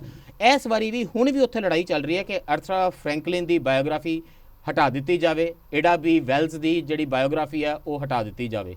ਸੋ ਤੁਹਾਡੇ ਸ਼ੇਅਰ ਨੇ ਮੈਨੂੰ ਅਮਰੀਕਾ ਦੇ ਵਿੱਚ ਵੀ ਸਿਲੇਬਸ ਦੇ ਵਿੱਚ ਲੜਾਈਆਂ ਹੋ ਰਹੀਆਂ ਨੇ, ਉਹਦੇ ਤੱਕ ਲਿਆ ਹੁੰਦਾ। ਜੀ ਜੀ, ਕਿੰਨੀ ਰਾਜਨੀਤੀ ਹੈ ਇਹਦੇ ਵਿੱਚ। ਬਿਲਕੁਲ ਜੀ। ਤਾਂ ਅਸਲ ਦੇ ਵਿੱਚ ਜਿਹੜਾ ਹਿਸਟਰੀ ਦੇ ਦੋ ਵਰਜਨ ਨੇ ਐਕਚੁਅਲੀ। ਇੱਕ ਤਾਂ ਵਰਜਨ ਆਪਣੇ ਕੋਲੇ ਇਹ ਹੈ ਕਿ ਹਿਸਟਰੀ ਆਪਣੀ ਇੱਕ ਸ਼ੇਅਰਡ ਮੈਮਰੀ ਹੁੰਦੀ ਹੈ ਸੁਸਾਇਟੀ ਦੀ, ਜਿਹਦੇ ਵਿੱਚ ਹਰੇਕ ਕੌਮ, ਹਰੇਕ ਜਾਤੀ, ਹਰੇਕ ਨਸਲ ਜਿਹੜੀ ਆ ਉਹ ਆਪਣੇ ਪੱਖ ਦੀ ਚੀਜ਼ ਯਾਦ ਰੱਖਦੀ ਆ ਤੇ ਫਿਰ ਉਹ ਚੀਜ਼ਾਂ ਯਾਦ ਰੱਖਦੀ ਜਿੱਥੇ ਉਹਦੀ ਸੋਲੀਡੈਰਿਟੀ ਬਣ ਸਕਦੀ ਆ। ਜਿੱਥੇ ਕਿਤੇ ਉਹਦੇ ਨਾਲ ਧੱਕਾ ਹੋਇਆ ਉਹਨੂੰ ਜ਼ਿਆਦਾ ਯਾਦ, ਕਈ ਵਾਰੀ ਇਮੈਜਿਨਡ ਹੁੰਦੀ ਆ ਉਹ ਹਿਸਟਰੀ, ਕਈ ਵਾਰੀ ਰੀਅਲ ਹੁੰਦੀ ਆ, ਬਟ ਉਹ ਇੱਕ ਸ਼ੇਅਰਡ ਹਿਸਟਰੀ ਹੁੰਦੀ ਆ ਸੁਸਾਇਟੀ ਵਿੱਚ। ਤਾਂ ਆਪਣੀ ਜਿਹੜੀ ਇੰਡੀਅਨ ਸੁਸਾਇਟੀ ਉਹਦੇ ਵਿੱਚ ਕੀ ਸ਼ੇਅਰਡ ਹਿਸਟਰੀ ਹੈ, ਉਹਦੇ ਅਗੇਂਸਟ ਇੱਕ ਦੂਜੀ ਹਿਸਟਰੀ ਹੁੰਦੀ ਆ ਜਿਹੜੀ ਕਿ ਫੈਕਚੁਅਲ ਹੁੰਦੀ ਆ, ਫੈਕਟ ਬੇਸਡ ਹੁੰਦੀ ਆ, ਜਿਹੜੀ ਕਿ ਤੁਸੀਂ ਬਿਨਾਂ ਸਬੂਤਾਂ ਤੋਂ ਲਿਖ ਹੀ ਨਹੀਂ ਸਕਦੇ। ਇਹ ਬਿਲਕੁਲ ਉਹੋ ਜਿਹੀ ਸਥਿਤੀ ਆ ਕਿਸੇ ਵੀ ਸਮਾਜ ਦੀ ਤੇ ਇੱਕ ਹਿਸਟੋਰੀਅਨ ਦੀ, ਜਿਵੇਂ ਇੱਕ ਮਨੋਰੋਗੀ ਹੁੰਦਾ ਤੇ ਇੱਕ ਮਨੋਵਿਗਿਆਨਕ ਹੁੰਦਾ। ਮੈਨੂੰ ਇਹ ਦੋਨੋਂ ਸਮਝ ਆਉਂਦੀਆਂ ਨੇ ਕਿ ਇੱਕ ਸ਼ੇਅਰਡ ਹਿਸਟਰੀ ਹੈ, ਇੱਕ ਫੈਕਚੁਅਲ ਹਿਸਟਰੀ ਹੈ। ਇੱਕ ਮੈਨੂਫੈਕਚਰਡ ਹਿਸਟਰੀ ਬਣ ਰਹੀ ਹੈ ਨਾ ਹੁਣ, ਇਹ ਤਾਂ ਮੈਨੂਫੈਕਚਰ ਕੀਤੀ ਜਾ ਰਹੀ ਹੈ, ਇਹ ਅੱਜ ਬਣਾਈ ਜਾ ਰਹੀ ਹੈ ਕਿ ਭਾਈ ਸਾਹਿਬ ਤੁਸੀਂ ਫੈਸਲਾ ਕਰੋ। ਹੁਣ ਲੜਾਈ ਤਾਂ ਹੋਈ ਸੀ 400 450 ਸਾਲ ਪਹਿਲਾਂ ਹਲਦੀ ਘਾਟੀ 'ਚ, ਤੇ ਆਪਾਂ ਜਿਤਾਈਏ ਕਿਹਨੂੰ? ਹੁਣ ਅਸੀਂ ਲੜਾਈ ਦਾ ਜਿਹੜਾ ਨਤੀਜਾ ਉਹ ਚੇਂਜ ਕਰਨਾ। ਮਤਲਬ ਕਿਸੇ ਬੰਦੇ ਨੂੰ ਪਤਾ ਨਾ ਹੋਵੇ ਮੈਂ 10ਵੀਂ ਕਦੋਂ ਕੀਤੀ ਸੀ, ਆਪਾਂ ਨੂੰ ਪੁੱਛ ਸਕਦੇ ਹਾਂ ਵੀ ਭਾਈ ਇਹ ਦੱਸ ਤੂੰ ਹਲਦੀ ਘਾਟੀ ਦੀ ਲੜਾਈ ਜਿੱਤਿਆ ਕੌਣ ਸੀ? ਬਿਲਕੁਲ ਪ੍ਰਿਥਵੀਰਾਜ ਚੌਹਾਨ ਦੀ ਸਾਈਡ ਜਿੱਤੀ ਸੀ, ਮੁਗਲਾਂ ਦੀ ਅਕਬਰ ਦੀ ਸਾਈਡ ਜਿੱਤੀ ਸੀ, ਉਸ ਹਿਸਾਬ ਨਾਲ ਤੈਨੂੰ ਦੱਸ ਦਾਂਗੇ ਤੂੰ 10ਵੀਂ ਕਦੋਂ ਕੀਤੀ ਹੋਏਗੀ। ਇਹੀ ਮੈਂ ਕਹਿ ਰਿਹਾ ਸੀ, ਕਈ ਵਾਰੀ ਆਪਾਂ ਇਮੈਜਿਨਡ ਹਿਸਟਰੀ ਵੀ ਆਪਾਂ ਬਣਾ ਲੈਂਦੇ ਆ ਕਿ ਜਿਹੜੀ ਆਪਣੀ ਕੌਮ ਦੇ ਪੱਖ ਵਿੱਚ ਜਾਂਦੀ ਹੋਵੇ। ਤਾਂ ਹੁਣ ਇਹ ਜਿਹੜੀ ਲੜਾਈ ਆ ਉਹ ਇਸੇ ਕਿਸਮ ਦੀ ਹੈ ਜਿਵੇਂ ਇੱਕ ਮਨੋਰੋਗੀ ਅਤੇ ਮਨੋਵਿਗਿਆਨਕ ਦੀ ਸਥਿਤੀ ਹੋਵੇ ਕਿ ਮਨੋਰੋਗੀ ਆਪਦੇ ਮਨ 'ਚ ਪਤਾ ਨਹੀਂ ਕੀ ਕੁਝ ਸੋਚੀ ਬੈਠਾ ਹੈ। ਲੜਾਈ ਇਹ ਤਾਂ ਕਰ ਹੀ ਰਹੀ ਹੈ ਨਾ ਡਿਸਾਈਡ ਕਿ ਬੱਚੇ ਸਾਡੇ ਕਿਹੋ ਜਿਹੇ ਬਣਨਗੇ, ਮਤਲਬ ਇਹ ਕਲਾਸਰੂਮ ਦੇ ਵਿੱਚ ਡਿਸਾਈਡ ਹੋ ਰਿਹਾ। ਬਸ ਮੈਂ ਸਿਰਫ ਇਸੇ ਕਰਕੇ ਅਸੀਂ ਡਿਬੇਟ ਕਰ ਰਹੇ ਹਾਂ ਕਿ ਜੇ ਬੱਚੇ ਕਿਹੋ ਜਿਹੇ ਬਣਨਗੇ ਉਹ ਇਹ ਡਿਸਾਈਡ ਕਰ ਰਹੇ ਨੇ, ਕੁਝ ਕਾਗਜ਼ ਵਿੱਚੋਂ ਕੱਢ ਕੇ, ਕੁਝ ਸਫ਼ੇ ਕੱਢ ਕੇ, ਕੁਝ ਵਾਕਾਂ ਨੂੰ ਕੱਢ ਕੇ। ਤਾਂ ਫਿਰ ਸਾਡੇ ਪੰਜਾਬ ਦੇ ਵਿੱਚ ਕੀ ਇਸ ਖਿੱਤੇ ਦੇ ਵਿੱਚ ਉਸ ਕਿਸਮ ਦਾ ਮਾਂ ਬਾਪ ਦੇ ਵਿੱਚ ਕੋਈ ਚਿੰਤਾ ਹੈ ਬੱਚਿਆਂ ਦੇ ਵਿੱਚ ਕੋਈ ਚਿੰਤਾ ਹੈ, ਉਹਨਾਂ ਅਧਿਆਪਕਾਂ ਦੇ ਵਿੱਚ ਜਿਹੜੇ ਸਕੂਲਾਂ ਦੇ ਵਿੱਚ 9ਵੀਂ 10ਵੀਂ 11ਵੀਂ 12ਵੀਂ ਦੇ ਬੱਚਿਆਂ ਨੂੰ ਪੜ੍ਹਾ ਰਹੇ ਨੇ, ਕਿ ਉਹ ਆਪਸ ਵਿੱਚ ਮੀਟਿੰਗਾਂ ਕਰ ਰਹੇ ਨੇ, ਇੱਕ ਦੂਜੇ ਨੂੰ ਮਿਲ ਰਹੇ ਨੇ, ਨੋਟਸ ਕੰਪੇਅਰ ਕਰ ਰਹੇ ਨੇ, ਯਾਰ ਇਹ ਕਿਸ ਤਰ੍ਹਾਂ ਪੜ੍ਹਾਵਾਂਗੇ, ਬੱਚੇ ਸਵਾਲ ਪੁੱਛਣਗੇ ਇਹਦਾ ਜਵਾਬ ਕਿਸ ਤਰ੍ਹਾਂ ਦੇਵਾਂਗੇ, ਤੇ ਬੱਚਿਆਂ ਦੇ ਉੱਤੇ ਕੀ ਅਸਰ ਪਏਗਾ, ਕੀ ਉਹ ਪੱਤਰਕਾਰਾਂ ਨੂੰ ਮਿਲ ਰਹੇ ਨੇ, ਐਡੀਟਰਾਂ ਦੇ ਕੁੰਡੇ ਖੜਕਾ ਰਹੇ ਨੇ ਕਿ ਸਾਰੇ ਦੇ ਬਾਰੇ ਇੱਕ ਕੋਈ ਇਹੋ ਜਿਹਾ ਐਡੀਟੋਰੀਅਲ ਲਿਖਿਆ ਜਾਵੇ, ਕੋਈ ਇਹੋ ਜਿਹੀ ਗੱਲ ਕੀਤੀ ਜਾਵੇ। ਇੱਕ ਇੰਨੀ ਹਾਲ ਦੁਹਾਈ ਪੰਜਾਬ ਦੇ ਵਿੱਚ ਜੇ ਕਿਧਰੇ ਪਈ ਤੁਹਾਨੂੰ ਸੁਣਾਈ ਦਿੱਤੀ ਹੋਵੇ ਤਾਂ ਸਾਨੂੰ ਜ਼ਰੂਰ ਦੱਸਣਾ। ਅਸੀਂ ਬਾਕੀ ਦੀ ਬਚੀ ਖੁਚੀ ਗੱਲ ਇਸ ਬ੍ਰੇਕ ਤੋਂ ਬਾਅਦ ਅੱਗੇ ਕਰਾਂਗੇ।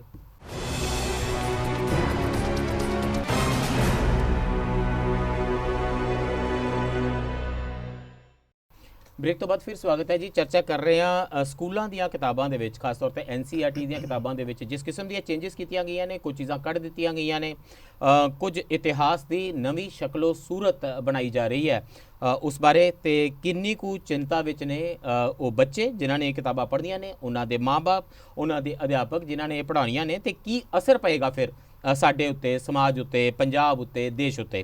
ਸਾਡੇ ਨਾਲ ਚਰਚਾ ਵਿੱਚ ਸ਼ਾਮਿਲ ਨੇ ਡਾਕਟਰ ਕੁਲਦੀਪ ਪੁਰੀ ਜੀ ਅਤੇ ਡਾਕਟਰ ਅਮਨਦੀਪ ਸਿੰਘ ਸੇਖੋਂ ਜੀ, ਇਤਿਹਾਸ ਦੇ ਅਧਿਆਪਕ ਹਨ। ਅਮਨਦੀਪ ਸਿੰਘ ਸੇਖੋਂ ਜੀ, ਇੱਕ ਇੱਕ ਕਰਕੇ ਜਿਹੜੀਆਂ ਚੀਜ਼ਾਂ ਇਹ ਕੱਢਦੇ ਨੇ, ਖਾਸ ਜਿਹੜਾ ਜ਼ਿਆਦਾਤਰ, ਕਿਉਂਕਿ ਉਹ ਕਹਿੰਦੇ ਨੇ ਅਸੀਂ ਚੇਂਜਸ ਤਾਂ ਸਾਬਿਤ ਕੀਤੀਆਂ ਨੇ, ਦੇਖੋ ਅਸੀਂ ਸਿਲੇਬਸ ਘਟਾਇਆ ਸੀ, ਹਿਸਾਬ ਵਿੱਚੋਂ ਵੀ ਘਟਾਇਆ, ਅਸੀਂ ਜੀਓਗ੍ਰਾਫੀ 'ਚੋਂ ਵੀ ਪ੍ਰੋਫੈਸਰ ਸਾਹਿਬ ਗੱਲ ਕਰ ਰਹੇ ਸਨ, ਘਟਾਇਆ, ਪਰ ਜਿਹੜੀ ਜ਼ਿਆਦਾਤਰ ਲੜਾਈ ਹੈ ਉਹ ਸੋਸ਼ਲ ਸਾਇੰਸਿਸ ਦੀ ਹੈ। ਹਿਊਮੈਨਿਟੀਜ਼ ਦੇ ਵਿੱਚ ਜਾ ਕੇ ਇਹ ਲੜਾਈ ਸੋਸ਼ਲ ਸਾਇੰਸਿਸ ਦੀ ਲੜਾਈ ਹੈ, ਸਮਾਜਿਕ ਸ਼ਾਸਤਰ ਹੈ, ਜਿੱਥੇ ਕੋਈ ਸਿਵਿਕਸ ਪੜ੍ਹ ਰਿਹਾ, ਕੋਈ ਪੋਲੀਟੀਕਲ ਸਾਇੰਸ ਪੜ੍ਹ ਰਿਹਾ, ਪਬਲਿਕ ਐਡਮਿਨਿਸਟ੍ਰੇਸ਼ਨ ਪੜ੍ਹ ਰਿਹਾ, ਇਤਿਹਾਸ ਪੜ੍ਹ ਰਿਹਾ ਪਾਰਟੀਕੂਲਰਲੀ, ਉਹ ਲੜਾਈਆਂ ਬਹੁਤ ਰਾਜਨੀਤਿਕ ਨੇ। ਹੁਣ ਉਹ ਕਿੰਗਸ ਐਂਡ ਕ੍ਰੋਨੀਕਲਸ ਉਹਨਾਂ ਨੇ ਇੱਕ ਕੱਢ ਦਿੱਤਾ ਹੈਗਾ 12ਵੀਂ ਕਲਾਸ ਦੀ ਕਿਤਾਬ ਦੇ ਵਿੱਚ, ਅਤੇ ਮੇਰੇ ਕੋਲ ਪਈਆਂ ਸਾਰੀਆਂ ਕਿਤਾਬਾਂ। ਮੁਗਲ ਕੋਰਟਸ ਦੇ ਵਿੱਚ ਕਿਸ ਤਰ੍ਹਾਂ ਚਲਦੀਆਂ ਸੀ, ਇਸਲਾਮਿਕ ਕੋਰਟਸ ਉਹ ਕੱਢ ਦਿੱਤਾ ਹੈ। ਜਿਹੜੀ ਕੰਟੈਸਟਡ ਸਪੇਸ ਹੈ ਕਲਚਰਸ ਦੀ, ਕੀ ਉਹਨਾਂ ਨੇ ਉਹਦਾ ਨਾਂ ਰੱਖਿਆ ਕਲਚਰਸ ਵਾਲੇ chapter the, confrontation of cultures, ਹੈ ਨਾ। ਇਹ ਹੁਣ ਕਨਫਰੰਟੇਸ਼ਨ ਆਫ ਕਲਚਰਸ ਦੇ ਵਿੱਚ ਇੱਕ ਕੰਟੈਸਟਡ ਸਪੇਸ ਹੈ, ਕਲਚਰ ਇੱਕ ਦੂਜੇ ਨਾਲ ਕਿਵੇਂ ਭਿੜਦੇ ਨੇ, ਕੰਟੈਸਟ ਕਰਦੇ ਨੇ, ਇੱਕ ਦੂਜੇ ਨੂੰ ਅਸੀਮੀਲੇਟ ਕਰਦੇ ਨੇ, ਫਿਰ ਕਿਸ ਕਿਸਮ ਦਾ ਇੱਕ ਰੈਮਨੈਂਟ ਕਲਚਰ ਜਿਹੜਾ ਬਚ ਜਾਂਦਾ, ਇਹਦੇ ਤੋਂ ਅਸੀਂ ਆਪਣੇ ਸਮਾਜ ਦੀ ਬਣਤਰ ਨੂੰ ਸਮਝਦੇ ਹਾਂ। ਜੇ ਤੁਸੀਂ ਉਸ ਨੂੰ ਕੱਢ ਦਿਓਗੇ ਤਾਂ ਕਿਸੇ ਨੂੰ ਇਹ ਸਮਝਾਉਣਾ ਬਹੁਤ ਆਸਾਨ ਹੋ ਜਾਵੇਗਾ ਕਿ ਅਸੀਂ ਰਿਸ਼ੀਆਂ ਮੁਨੀਆਂ ਦੇ ਜ਼ਮਾਨੇ ਤੋਂ ਇੱਕ ਹਿੰਦੂ ਰਾਸ਼ਟਰ ਸੀ, ਐਵੇਂ ਵਿਚਕਾਰ ਕੁਝ ਲੋਕੀ ਮਿਲਾਵਟਾਂ ਪਾ ਰਹੇ ਸੀ, ਹੁਣ ਅਸੀਂ ਦੁਬਾਰਾ ਤੋਂ ਇੱਕ ਪਿਓਰ ਹਿੰਦੂ ਰਾਸ਼ਟਰ ਬਣਨ ਵੱਲ ਅੱਗੇ ਵਧ ਰਹੇ ਹਾਂ। ਸੋ ਇਹ ਕੰਮ ਆਸਾਨ ਹੋ ਜਾਵੇਗਾ। ਜੇ ਇਹ ਸਭ ਇਹਦੇ ਮੰਤਵ ਨੇ ਤਾਂ ਫਿਰ ਹਾਲ ਦੁਹਾਈ ਤੁਹਾਡੇ ਅਧਿਆਪਕਾਂ ਦੇ ਵਿੱਚ ਤੇ ਮਾਪਿਆਂ ਦੇ ਵਿੱਚ ਕਿਉਂ ਨਹੀਂ ਹੈ ਜੀ? ਉਹ ਇਸ ਕਰਕੇ ਨਹੀਂ ਹੈ ਕਿਉਂਕਿ ਬਹੁਤੇ ਕਰਕੇ ਲੋਕਾਂ ਨੂੰ ਲੱਗਦਾ ਹੈ ਕਿ ਐਜੂਕੇਸ਼ਨ ਦਾ ਮਤਲਬ ਤਾਂ ਇਕੱਲਾ ਨੌਕਰੀ ਹਾਸਲ ਕਰਨਾ ਹੈ। ਤਾਂ ਜਿਹੜੀ ਹਿਊਮਨ ਬਿਲਡਿੰਗ ਹੈ, ਜਿਹਨੂੰ ਆਪਾਂ ਕਹਿੰਦੇ ਆ ਕਿ ਇਨਸਾਨ ਸਾਜ਼ੀ ਦਾ ਕੰਮ ਜੋ ਐਜੂਕੇਸ਼ਨ ਨੇ ਕਰਨਾ ਹੁੰਦਾ ਹੈ, ਉਹਦੇ ਵੱਲ ਸਾਡਾ ਧਿਆਨ ਹੀ ਹੈ ਨਹੀਂਗਾ। ਤਾਂ ਜਦੋਂ ਧਿਆਨ ਹੈ ਨਹੀਂ, ਜਿਵੇਂ ਤੁਸੀਂ ਕਹਿ ਰਹੇ ਸੀ ਕਿ ਇਹ ਚਾਹੁੰਦੇ ਨੇ ਕਿ ਇੱਕ ਹਿੰਦੂ ਰਾਸ਼ਟਰ ਬਣ ਜੇ ਜਾਂ ਹੋਰ ਬਣ ਜੇ, ਬਟ ਇਹਦੇ ਵਿੱਚ ਇੱਕ ਹੋਰ ਵੀ ਚੀਜ਼ ਹੈ ਵੀ ਇੱਕ ਇਹੋ ਜਿਹਾ ਹਿੰਦੂ ਚਾਹੁੰਦੇ ਆ ਜਿਹੜਾ ਹਿੰਦੂ ਹੋਵੇ ਪਰ ਉਹ 'ਚ ਦਿਮਾਗ ਨਾ ਹੋਵੇ। ਉਹਦੇ ਵਿੱਚ ਇਹ ਹੈ, ਉਹ ਇਹ ਚਾਹੁੰਦੇ ਆ ਕਿ ਉਹਨੂੰ ਅਸੀਂ ਜੋ ਵੀ ਫੀਡ ਕਰ ਦਈਏ ਉਹਨੂੰ ਸੱਚ ਮੰਨ ਲੇ, ਅਤੇ ਉਹਦੇ ਵਿੱਚ ਫੈਕਚੁਅਲਿਟੀ ਨਾਂ ਦੀ ਕੋਈ ਚੀਜ਼ ਹੀ ਨਾ ਹੋਵੇ। ਚਾਹੇ ਅਸੀਂ ਉਹਨੂੰ ਕੋਈ ਪੁਰਾਣਿਕ ਕਹਾਣੀਆਂ ਸੁਣਾ ਦਈਏ, ਚਾਹੇ ਆਪਾਂ ਕੋਈ ਕਾਲਪਨਿਕ ਚੀਜ਼ਾਂ ਸੁਣਾ ਦਈਏ, ਉਹ ਵੀ ਉਹ ਸੱਚ ਮੰਨ ਲੇ। ਤਾਂ ਜਿਵੇਂ ਤੁਸੀਂ ਗੱਲ ਇਹ ਕਰ ਰਹੇ ਸੀ, ਮੈਨੂੰ ਇਹ ਵੀ ਲੱਗਦਾ ਹੈ ਕਿ ਜਿਹੜੀ ਇਹ ਗੱਲ ਹੈ ਵੀ ਇੱਕ ਸਭ ਤੋਂ ਵੱਧ ਜਿਹੜਾ ਇੰਪਰੈਸ਼ਨ ਜਾ ਰਿਹਾ ਹੈ ਕਿ ਮੀਮ ਚੱਲ ਰਹੇ ਨੇ, ਜਿਹਦੇ ਵਿੱਚ ਇਹ ਗੱਲ ਜ਼ਿਆਦਾ ਪ੍ਰੋਮੀਨੈਂਟਲੀ ਆ ਰਹੀ ਹੈ ਕਿ ਮੁਗਲ ਜਿਹੜਾ ਕਿੰਗਸ ਐਂਡ ਕ੍ਰੋਨੀਕਲਸ ਹਟਾਤਾ, ਜਾਂ ਮਤਲਬ ਬਹੁਤ ਸਾਰੇ ਮੁਗਲ ਰਾਜਿਆਂ ਬਾਰੇ ਹਟਾਤਾ। ਬਟ ਇਹਦੇ ਨਾਲ ਨਾਲ ਇੱਕ ਹੋਰ ਬਹੁਤ ਖਤਰਨਾਕ ਚੀਜ਼ ਹੈ, ਦੋ ਚੀਜ਼ਾਂ ਨੇ ਇਹਦੇ ਵਿੱਚ। ਇੱਕ ਦੂਜੀ ਖਤਰਨਾਕ ਚੀਜ਼ ਹੈ ਕਿ ਜਿਹੜੀ ਇਨਸਾਨ 'ਚ ਰੈਜ਼ਿਸਟੈਂਸ ਦੀ ਜਿਹੜੀ ਇੱਕ ਚਾਂਸਿਸ ਹੈ ਉਹ ਵੀ ਘਟਾਏ ਗਏ ਨੇ। ਜਿਸ ਤਰ੍ਹਾਂ ਐਮਰਜੈਂਸੀ ਦੇ ਸੰਬੰਧ ਜਿਹੜੇ ਹਿੱਸੇ ਨੇ ਉਹ ਘਟਾਏ ਗਏ ਨੇ। ਫਿਰ ਜਿਹੜੀਆਂ ਪਾਪੂਲਰ ਮੂਵਮੈਂਟਸ ਇੰਡੀਆ ਵਿੱਚ ਚੱਲੀਆਂ ਨੇ ਆਫਟਰ ਇੰਡੀਪੈਂਡੈਂਸ, ਜਿਹਦੇ ਵਿੱਚ ਕਿਸਾਨ ਮੂਵਮੈਂਟਸ ਨੇ, ਜੰਗਲ ਜ਼ਮੀਨ ਦੀਆਂ ਸਾਰੀਆਂ ਲੜਾਈਆਂ ਨੇ ਜਿਹੜੀਆਂ ਉਹ ਸਾਰੀਆਂ, ਤੇ ਇਹਦੇ ਨਾਲ ਹੀ ਨਾਲ ਜਿਹੜੀਆਂ ਫੋਰਨ ਕੰਟਰੀਜ਼ ਚੱਲੀਆਂ ਨੇ, ਜਿਵੇਂ ਬੋਲੀਵੀਆ ਦੇ ਵਿੱਚ ਪਾਣੀ ਨੂੰ ਬਚਾਉਣ ਦੀ ਜਿਹੜੀ ਲੜਾਈ ਚੱਲੀ ਸੀ ਉਹ ਵੀ ਹਟਾਈ ਗਈ ਹੈ। ਤਾਂ ਇਸ ਤਰ੍ਹਾਂ ਦਾ ਮਤਲਬ ਇਹ ਹੈ ਕਿ ਇਹੋ ਜਿਹਾ ਇਨਸਾਨ ਬਣਾਇਆ ਜਾਵੇ ਜਿਹੜਾ ਨਫ਼ਰਤ ਨਾਲ ਭਰਿਆ ਹੋਵੇ, ਜਿਹੜਾ ਸਾਡੇ ਪ੍ਰਤੀ ਪੂਰਾ ਡੋਸਾਈਲ ਹੋਵੇ, ਸਾਡਾ ਆਗਿਆਕਾਰ ਹੋਵੇ, ਉਹਨੂੰ ਇਹ ਪਤਾ ਹੀ ਨਾ ਹੋਵੇ ਕਿ ਸਰਕਾਰਾਂ ਤੋਂ ਦਬਾਅ ਪਾ ਕੇ ਆਪਦੀਆਂ ਗੱਲਾਂ ਮਨਵਾਈਆਂ ਕਿਵੇਂ ਜਾ ਸਕਦੀਆਂ ਨੇ। ਉਹ ਲੋਕਾਂ ਨੇ ਮਨਵਾਈਆਂ ਨੇ, ਇਹਦੀਆਂ ਐਗਜ਼ਾਮਪਲਸ ਪਈਆਂ ਨੇ। ਤੁਸੀਂ ਬੋਲੀਵੀਆ ਦੀ ਗੱਲ ਕੀਤੀ ਹੈ ਤੇ ਮੈਨੂੰ ਇਹ ਧਿਆਨ ਆ ਰਿਹਾ ਕਿ ਇਹ ਜਿਹੜਾ confrontation of cultures the chapter ਹੈ, ਤੁਸੀਂ ਦੇਖੋ, ਇੱਕ ਤਾਂ ਉਹ ਕਹਿੰਦੇ ਨੇ ਕਿ ਜੀ ਕੁਝ ਚੀਜ਼ਾਂ ਰੈਪੀਟੇਟਿਵ ਨੇ। ਹੁਣ ਮੈਂ ਇਹ ਚੈਪਟਰ ਮੈਂ ਪੜ੍ਹ ਰਿਹਾ ਸੀਗਾ, there is nothing that has been previously covered। ਹੇਠਲੀਆਂ ਜਮਾਤਾਂ ਦੇ ਵਿੱਚ ਇਹਦੇ ਵਿੱਚੋਂ ਖਾਸ ਤੌਰ ਦੇ ਉੱਤੇ ਕੁਝ ਵੀ ਕਵਰ ਨਹੀਂ ਕੀਤਾ ਗਿਆ। ਔਰ ਬੋਲੀਵੀਆ ਦੀ ਗੱਲ ਤੋਂ ਮੈਨੂੰ ਯਾਦ ਆਇਆ ਕਿ ਇਹ ਜਿੰਨਾ ਵੀ ਮਤਲਬ ਮੇਰੇ ਸਾਹਮਣੇ ਪਿਆ communities of Caribbean and Brazil, ਇਹ ਜਿੰਨਾ ਯੂਰੋਸੈਂਟਰਿਕ ਵਿਊ ਦੁਨੀਆ ਦਾ ਬਣਾ ਰੱਖਿਆ ਸੀਗਾ, ਇਹ ਚੈਪਟਰ ਉਹਨੂੰ ਪੂਰੀ ਤਰ੍ਹਾਂ ਨਾਲ ਉਲਟਾ ਦਿੰਦਾ ਇਹ ਯੂਰਪੀਅਨ ਪ੍ਰੈਜ਼ੈਂਸ ਅਮਰੀਕਾਸ ਦੇ ਵਿੱਚ ਕਿੱਦਾਂ ਸੀ, ਉਸ ਕਨਫਰੰਟੇਸ਼ਨ ਦੀ ਨੇਚਰ ਕੀ ਬਣੀ, ਉਹ ਕੰਟੈਸਟ ਕਿੱਦਾਂ ਹੋਏ, ਉਹ ਅਸਿਮੀਲੇਸ਼ਨ ਕਿੱਦਾਂ ਚੱਲੀ, ਇੱਕ ਦੂਜੇ ਦੇ ਵਿੱਚ ਕਲਚਰਸ ਕਿੱਦਾਂ ਜਜ਼ਬ ਹੋਏ। ਫਿਰ ਜਿਹੜੀਆਂ ਸਬਸਿਸਟੈਂਸ ਇਕੋਨੋਮੀਜ਼ ਸੀ ਛੋਟੀਆਂ, ਬ੍ਰਾਜ਼ੀਲ ਦੀ ਸੀ ਜਾਂ ਕੈਰੀਬੀਅਨ ਕੰਟਰੀਜ਼ ਦੀਆਂ ਸੀਗੀਆਂ, ਉਹਨਾਂ ਦੇ ਮੁਕਾਬਲੇ ਜਿਹੜੀਆਂ ਵੱਡੀਆਂ ਸਕੇਲ ਦੀਆਂ ਇਕੋਨੋਮੀ ਸੀਗੀਆਂ, ਚਾਹੇ ਉਹ ਸੈਂਟਰਲ ਅਮਰੀਕਾ ਦੀਆਂ ਸੀ, ਚਾਹੇ ਪੀਰੂ ਦੀਆਂ ਸੀਗੀਆਂ, ਉਹਨਾਂ ਨੇ ਆਪਸ ਵਿੱਚ ਕਿਸ ਤਰ੍ਹਾਂ ਦਾ ਉਹਨਾਂ ਦਾ ਆਦਾਨ ਪ੍ਰਦਾਨ ਰਿਹਾ। ਇਹ ਅਸੀਂ ਕਿਉਂਕਿ ਅਸੀਂ ਤਾਂ ਪਹਿਲਾਂ ਹੀ ਕਲੋਨੀਅਲਿਜ਼ਮ ਵਿੱਚੋਂ ਨਿਕਲੇ ਹਾਂ, ਸੋ ਉਸ ਕਲੋਨੀਅਲਿਜ਼ਮ ਨੂੰ, ਉਸ ਅਰਲੀ ਮਾਡਰਨ ਵਰਲਡ ਸੀ ਜਿਹੜੀ ਸ਼ੁਰੂ ਦੀ ਆਧੁਨਿਕਤਾ ਵਾਲੀ ਜਿਹੜੀ ਦੁਨੀਆ ਸੀ, ਉਹਦੇ ਵਿੱਚ ਕੈਪੀਟਲਿਜ਼ਮ ਦੀ ਜਿਹੜੀ ਉਤਪਤੀ ਆ ਉਸ ਨੂੰ ਸਮਝਣ ਦੇ ਵਿੱਚ ਇਹਦਾ ਤਾਂ ਬੇਹੱਦ ਰੋਲ ਸੀ। ਬਹੁਤ ਰੈਮੀਫਿਕੇਸ਼ਨਸ ਨੇ ਇਹਦੀਆਂ, ਬਹੁਤ ਅਸਰ ਹੈ ਹਿੰਦੁਸਤਾਨੀ ਕੰਟੈਕਸਟ ਦੇ ਵਿੱਚ। ਜਦੋਂ ਇਸ ਨੂੰ ਘਟਾਇਆ ਜਾਂਦਾ, ਇਸ ਨੂੰ ਵਿੱਚੋਂ ਕੱਢ ਦਿੱਤਾ ਜਾਂਦਾ, ਤਾਂ ਓਬਵੀਅਸ ਹੈ ਕਿ ਹਕੂਮਤ ਇੱਕ ਖਾਸ ਕਿਸਮ ਦੇ ਨਾਲ ਸਾਡਾ ਮਨ ਮਸਤਕ ਬਣਾਉਣਾ ਚਾਹ ਰਹੀ ਹੈ ਸਾਡੇ ਬੱਚਿਆਂ ਦਾ। ਉਹ ਮੈਂ I want you to dwell more on that ਕਿ ਮਾਂ ਬਾਪ ਤੇ ਅਧਿਆਪਕ ਕਿਉਂ ਨਹੀਂ ਬੋਲ ਰਹੇ। ਅਧਿਆਪਕਾਂ ਦਾ ਤਾਂ ਇੱਕ ਕੰਮ ਹੈ ਨਾ, ਉਹਨਾਂ ਨੇ ਤਾਂ ਰੋਜ਼ ਇਹ ਪੜ੍ਹਾਉਣਾ, ਉਹਨਾਂ ਨੂੰ ਪਤਾ ਮੈਂ ਕੀ ਗਵਾ ਰਿਹਾ, ਕੀ ਮੈਂ ਬੱਚੇ ਨੂੰ ਹੁਣ ਨਹੀਂ ਦੱਸਾਂਗਾ। ਇਹਨਾਂ ਹੀ ਬੱਚਿਆਂ ਨੇ ਕੁਝ ਹੀ ਸਾਲਾਂ 'ਚ ਜਵਾਨ ਹੋ ਕੇ ਇਹਨਾਂ ਹੀ ਅਧਿਆਪਕਾਂ ਨਾਲ ਦੇ ਦੋਸਤ ਬਣਨਾ, ਉਹਨਾਂ ਦੇ ਬੱਚਿਆਂ ਨੇ ਇੱਕ ਦੂਸਰੇ ਨੂੰ ਮਿਲਣਾ, ਉਸੇ ਸਮਾਜ ਦੇ ਵਿੱਚ ਉਹਨਾਂ ਨੇ ਰਹਿਣਾ। ਸੋ ਬੇਸਿਕਲੀ ਅਧਿਆਪਕਾਂ ਦਾ ਕੰਟਰੋਲ ਤੇ ਹੈ ਨਾ ਕਿ ਉਹ ਕਿਸ ਤਰ੍ਹਾਂ ਦਾ ਸਮਾਜ ਬਣਾ ਰਹੇ ਨੇ। ਵਾਈ ਆਰ ਦੇ ਨੋਟ ਸਪੀਕਿੰਗ ਅਪ? ਮੈਂ ਕੋਈ ਆਵਾਜ਼ ਕਿਉਂ ਨਹੀਂ ਸੁਣ ਰਿਹਾ? ਬਿਲਕੁਲ, ਇਹ ਤਾਂ ਬਹੁਤ ਹੀ ਚਿੰਤਾ ਵਾਲੀ ਗੱਲ ਹੈ, ਔਰ ਬਲਕਿ ਕਿਤੇ ਕਿਤੇ ਤਾਂ ਨਮੋਸ਼ੀ ਵਾਲੀ ਗੱਲ ਵੀ ਹੈਗੀ ਹੈ। ਕਿਉਂਕਿ ਤੁਸੀਂ ਦੇਖੋ ਹੁਣ ਜਿਵੇਂ ਤੁਸੀਂ ਗੱਲ ਕਿ ਇੰਡਸਟਰੀਅਲ ਰੈਵੋਲੂਸ਼ਨ ਵਿੱਚੋਂ ਮਾਈਨਸ ਕਰਤਾ, ਉਹਦੀ ਵੀ ਗੱਲ ਨਹੀਂ ਕਰਨੀ ਹੈ, ਕੁਝ ਵੀ ਨਹੀਂ ਕਰਨਾ। ਮਤਲਬ ਮੈਨੂੰ ਹੁਣ ਕੱਲ ਨੂੰ ਸ਼ਸ਼ੀ ਥਰੂਰ ਬਿਆਨ ਦੇਗਾ, ਰਾਜਨੀਤਿਕ ਲੜਾਈ ਹੋ ਜਾਏਗੀ ਕਿ ਇੰਡਸਟਰੀਅਲ ਰੈਵੋਲੂਸ਼ਨ ਪਾਸਡ ਅਸ ਬਾਏ, ਕਿਉਂਕਿ ਤੁਸੀਂ ਸਾਨੂੰ ਲੁੱਟੀ ਜਾ ਰਹੇ ਸੀ। ਮੇਰੇ ਬੱਚੇ ਨੂੰ ਸਮਝ ਹੀ ਨਹੀਂ ਆਏਗੀ ਕਿ ਕਾਹਦੀ ਗੱਲ ਕਰ ਰਹੇ, ਕਿਉਂਕਿ ਉਸ ਨੂੰ ਪੜਾਇਆ ਨਹੀਂ। ਦਰਅਸਲ ਪਤਾ ਕੀ ਗੱਲ ਹੈ, ਮੈਨੂੰ ਇਹ ਲੱਗਦਾ ਕਿ ਵੀ ਜਿਹੜੀ ਟੀਚਰਸ ਵਾਲੀ ਗੱਲ ਮੈਂ ਪਹਿਲੇ ਕਹਿ ਦਿੱਤੀ ਵੀ ਉਹ ਤਾਂ ਇੱਕ ਚਿੰਤਾ ਵਾਲੀ ਗੱਲ ਹੈਗੀ ਹੈ। ਔਰ ਸਾਨੂੰ ਇਸ ਨੇ ਜਿਹੜਾ ਐਗਜ਼ਾਮੀਨੇਸ਼ਨ ਓਰੀਐਂਟਡ ਸਾਡੀ ਪੜ੍ਹਾਈ ਹੈ ਨਾ, ਵੀ ਤੂੰ ਪਾਸ ਕਰ ਯਾਰ ਐਗਜ਼ਾਮ ਤੇ ਇਹ ਕਰ ਤੇ ਉਹ ਕਰ, ਉਹਨੇ ਸਾਡਾ ਕਾਫੀ ਬੇੜਾਗਰਕ ਕੀਤਾ ਹੈ, ਰਾਈਟ। ਹੁਣ ਇਹਦੇ 'ਚ ਨਾ ਇਹ ਹੋਰ ਇੱਕ ਗੱਲ ਇਹ ਤੋਂ ਹੋਰ ਪੱਕੀ ਹੁੰਦੀ ਹੈ ਕਿ ਐਜੂਕੇਸ਼ਨ ਨੇ ਬੱਚੇ ਨੂੰ ਜਿਹੜੇ ਡਿਫਰੈਂਟ ਪਰਸਪੈਕਟਿਵਸ ਨੇ, ਜਿਹੜੇ ਵੱਖ-ਵੱਖ ਐਂਗਲ ਨੇ ਸੱਚਾਈ ਨੂੰ ਸਮਝਣ ਤੇ ਪਰਖਣ ਦੇ ਵਾਸਤੇ, ਉਹ ਉਹਦੇ ਸਾਰੇ ਸਾਹਮਣੇ ਲਿਆ ਦੇਣੇ ਸੀਗੇ। ਮੈਨੂੰ ਇੱਕ ਇਨਸੀਡੈਂਟ ਯਾਦ ਆਉਂਦਾ, ਪ੍ਰੋਫੈਸਰ ਯੋਗਿੰਦਰ ਯਾਦਵ ਨੇ ਇੱਕ ਆਰਟੀਕਲ ਲਿਖਿਆ ਸੀਗਾ ਕਿ ਜੀ ਜਦੋਂ ਅਸੀਂ ਇਹ ਪੋਲੀਟੀਕਲ ਸਾਇੰਸ ਦਾ ਟੈਕਸਟ ਬੁੱਕ ਲਿਖ ਲਿਆ ਤੇ ਇਹ ਫੈਸਲਾ ਹੋਇਆ ਕਿ ਜਿਹੜਾ ਸਰਕਾਰ ਨੂੰ ਵਿਖਾ ਲਿਆ ਜਾਵੇ। ਬਈ ਐਮਰਜੈਂਸੀ ਵਿੱਚ ਪਾਈ ਸੀਗੀ ਤੇ ਐਮਰਜੈਂਸੀ ਵਾਲੇ ਤੇ ਲੋਕ ਪਾਵਰ 'ਚ ਸੀਗੇ ਜਿਨ੍ਹਾਂ ਨੇ ਲਗਾਈ, ਕਾਂਗਰਸੀ ਪਾਵਰ ਵਿੱਚ ਸੀਗੇ। ਹੁਣ ਉਹ ਇਹ ਕਹਿੰਦੇ ਨੇ ਕਿ ਵੀ ਮਿਨਿਸਟਰ ਨਾਲ ਮੁਲਾਕਾਤ ਹੁੰਦੀ ਹੈ, ਜੋ ਵੀ ਗੱਲਬਾਤ ਹੋਈ ਜਿੱਦਾਂ ਵੀ ਹੋਈ, ਇਹਨਾਂ ਨੇ ਆਪਣਾ ਕਿਹਾ ਕਿ ਵੀ ਇਹ ਇੱਦਾਂ ਹੋਣਾ ਚਾਹੀਦਾ, ਇਸ ਰੂਲ ਵਿੱਚ ਪੈਣਾ ਚਾਹੀਦਾ। ਤੇ ਮੰਤਰੀ ਇੱਕ ਗੱਲ ਪੁੱਛਦਾ ਹੈ ਕਿ आपको प्रोफेसर साहब ये सही में लगता है कि ये बच्चों को पढ़ा देना चाहिए? वो कहता है जी हमें ये लगता है कि ये ज़रूर पढ़ा देना चाहिए कि वो समझेंगे बात को। ਕਹਿੰਦਾ ਆਲ ਰਾਈਟ ਕਿ ਐਮਰਜੈਂਸੀ ਵਿੱਚ ਲੋਕਾਂ ਦੇ ਹੱਕ ਕਿਵੇਂ ਖੋਏ ਗਏ, ਮੁੱਢਲੇ ਹੱਕ ਕਿਵੇਂ ਲੋਕਾਂ ਤੋਂ ਖੋਹ ਲਏ ਗਏ, ਫੜ ਕੇ ਸਾਡੇ ਪੋਲੀਟੀਕਲ ਲੀਡਰ ਇਨਕਲੂਡਿੰਗ ਪ੍ਰਕਾਸ਼ ਸਿੰਘ ਬਾਦਲ ਚੱਕ ਕੇ ਕਿਵੇਂ ਜੇਲ੍ਹਾਂ ਵਿੱਚ ਸੁੱਟੇ ਗਏ, ਮਹੀਨਿਆਂ ਬੱਧੀ ਜੇਲ੍ਹਾਂ ਵਿੱਚ ਰਹੇ। ਉਹਨੇ ਕਿਹਾ ਆਲ ਰਾਈਟ। ਮਤਲਬ ਇਹ ਇੱਕ ਤਾਂ ਲੈਵਲ ਇਹ ਹੈਗਾ। ਮਤਲਬ ਇੱਦਾਂ ਹੈ ਕਿ ਤੁਸੀਂ ਗੁਜਰਾਤ ਦਾ ਮਸਲਾ ਹੈ ਜਾਂ ਐਮਰਜੈਂਸੀ ਦਾ ਮਸਲਾ ਹੈ, ਅੱਛਾ ਦਿੱਲੀ ਵਿੱਚ ਜਿਹੜੇ ਮੈਸੈਕਰ ਹੋਇਆ ਸਿੱਖਸ ਦਾ, ਬਿਲਕੁਲ ਉਹ ਮਸਲਾ, ਮਤਲਬ ਇਹ ਸਾਰੇ ਜਿਹੜੇ ਮਸਲੇ ਨੇ ਕਿ ਆਪਾਂ ਕੋਈ ਨਾ ਇਹਨਾਂ ਨੂੰ ਕੋਈ ਸੁੱਖ ਨਾਲ ਯਾਦ ਨਹੀਂ ਕਰ ਰਹੇ ਹਾਂ, ਪਰ ਇਹ ਜਾਣਨੇ ਜ਼ਰੂਰੀ ਹੈ, ਸਮਝਣੇ ਜ਼ਰੂਰੀ ਨੇ। ਉਹ ਲੜ ਰਹੇ ਨੇ ਨਾ ਅਮਰੀਕਾ ਦੇ ਵਿੱਚ ਕਿ ਅਸੀਂ ਸਕੂਲਾਂ ਦੇ ਵਿੱਚ ਕ੍ਰਿਟੀਕਲ ਰੇਸ ਥਿਊਰੀ ਪੜਾਵਾਂਗੇ। ਇਹਦੀ ਕਿੰਨੀ ਜ਼ਬਰਦਸਤ ਲੜਾਈ ਹੋ ਰਹੀ ਹੈ, ਕਿਉਂਕਿ ਮੈਨੂੰ ਇਹ ਲੱਗਦਾ ਹੈ ਕਿ ਵੀ ਜੇ ਮੇਰੇ ਕੋਲ ਦੂਜੇ ਪਰਸਪੈਕਟਿਵ ਹੀ ਨਾ ਹੋਣਗੇ ਤੇ ਮੈਨੂੰ ਚੈਲੰਜ ਦਾ ਕਿਵੇਂ ਪਤਾ ਲੱਗੇਗਾ। ਹੁਣ ਉਹ ਇਹ ਕਹਿੰਦੇ ਨੇ ਕਿ ਚੈਲੰਜਸ ਟੂ ਡੈਮੋਕ੍ਰੇਸੀ ਵੀ ਮਾਈਨਸ ਕਰਤਾ ਉਹਨਾਂ ਨੇ ਚੈਪਟਰ ਵਿੱਚੋਂ, ਵੀ ਇਹ ਵੀ ਨਹੀਂ ਦੱਸਣ ਦੀ ਲੋੜ। ਮਤਲਬ ਤੁਸੀਂ ਇਹ ਦੇਖੋ ਕਿ ਹਰ ਬੰਨਿਓ ਜਿਹੜਾ ਸਟੂਡੈਂਟਸ ਦੇ ਮਾਈਂਡ ਨੂੰ ਬਿਲਕੁਲ ਕੁੰਦ ਕਰਨ ਦਾ ਇੱਕ ਆਈਡੀਓਲੋਜੀਕਲ ਹੈਜੀਮਨੀ ਹੈ, ਵਿਚਾਰਧਾਰਕ ਹੈਜੀਮਨੀ ਬਣਾਉਂਦੀ ਬਿਲਕੁਲ ਹੈਗਾ। ਇੱਕ ਵਰਚਸਵ ਬਣਾਉਣਾ ਉਹਨਾਂ ਨੇ, ਉਹ ਵਰਚਸਵ ਬਣਾਉਣਾ ਹੈ ਕਿ ਉਹ 'ਚ ਡੈਮੋਕ੍ਰੇਸੀ ਦੀ ਵੀ ਗੱਲ ਨਾ ਕਰੋ, ਡਾਈਵਰਸਿਟੀ ਦੀ ਵੀ ਗੱਲ ਨਾ ਕਰੋ, ਰੈਜ਼ਿਸਟੈਂਸ ਦੀ ਵੀ ਗੱਲ ਨਾ ਕਰੋ, ਚੈਲੰਜਸ ਟੂ ਡੈਮੋਕ੍ਰੇਸੀ ਦੀ ਵੀ ਗੱਲ ਨਾ ਕਰੋ।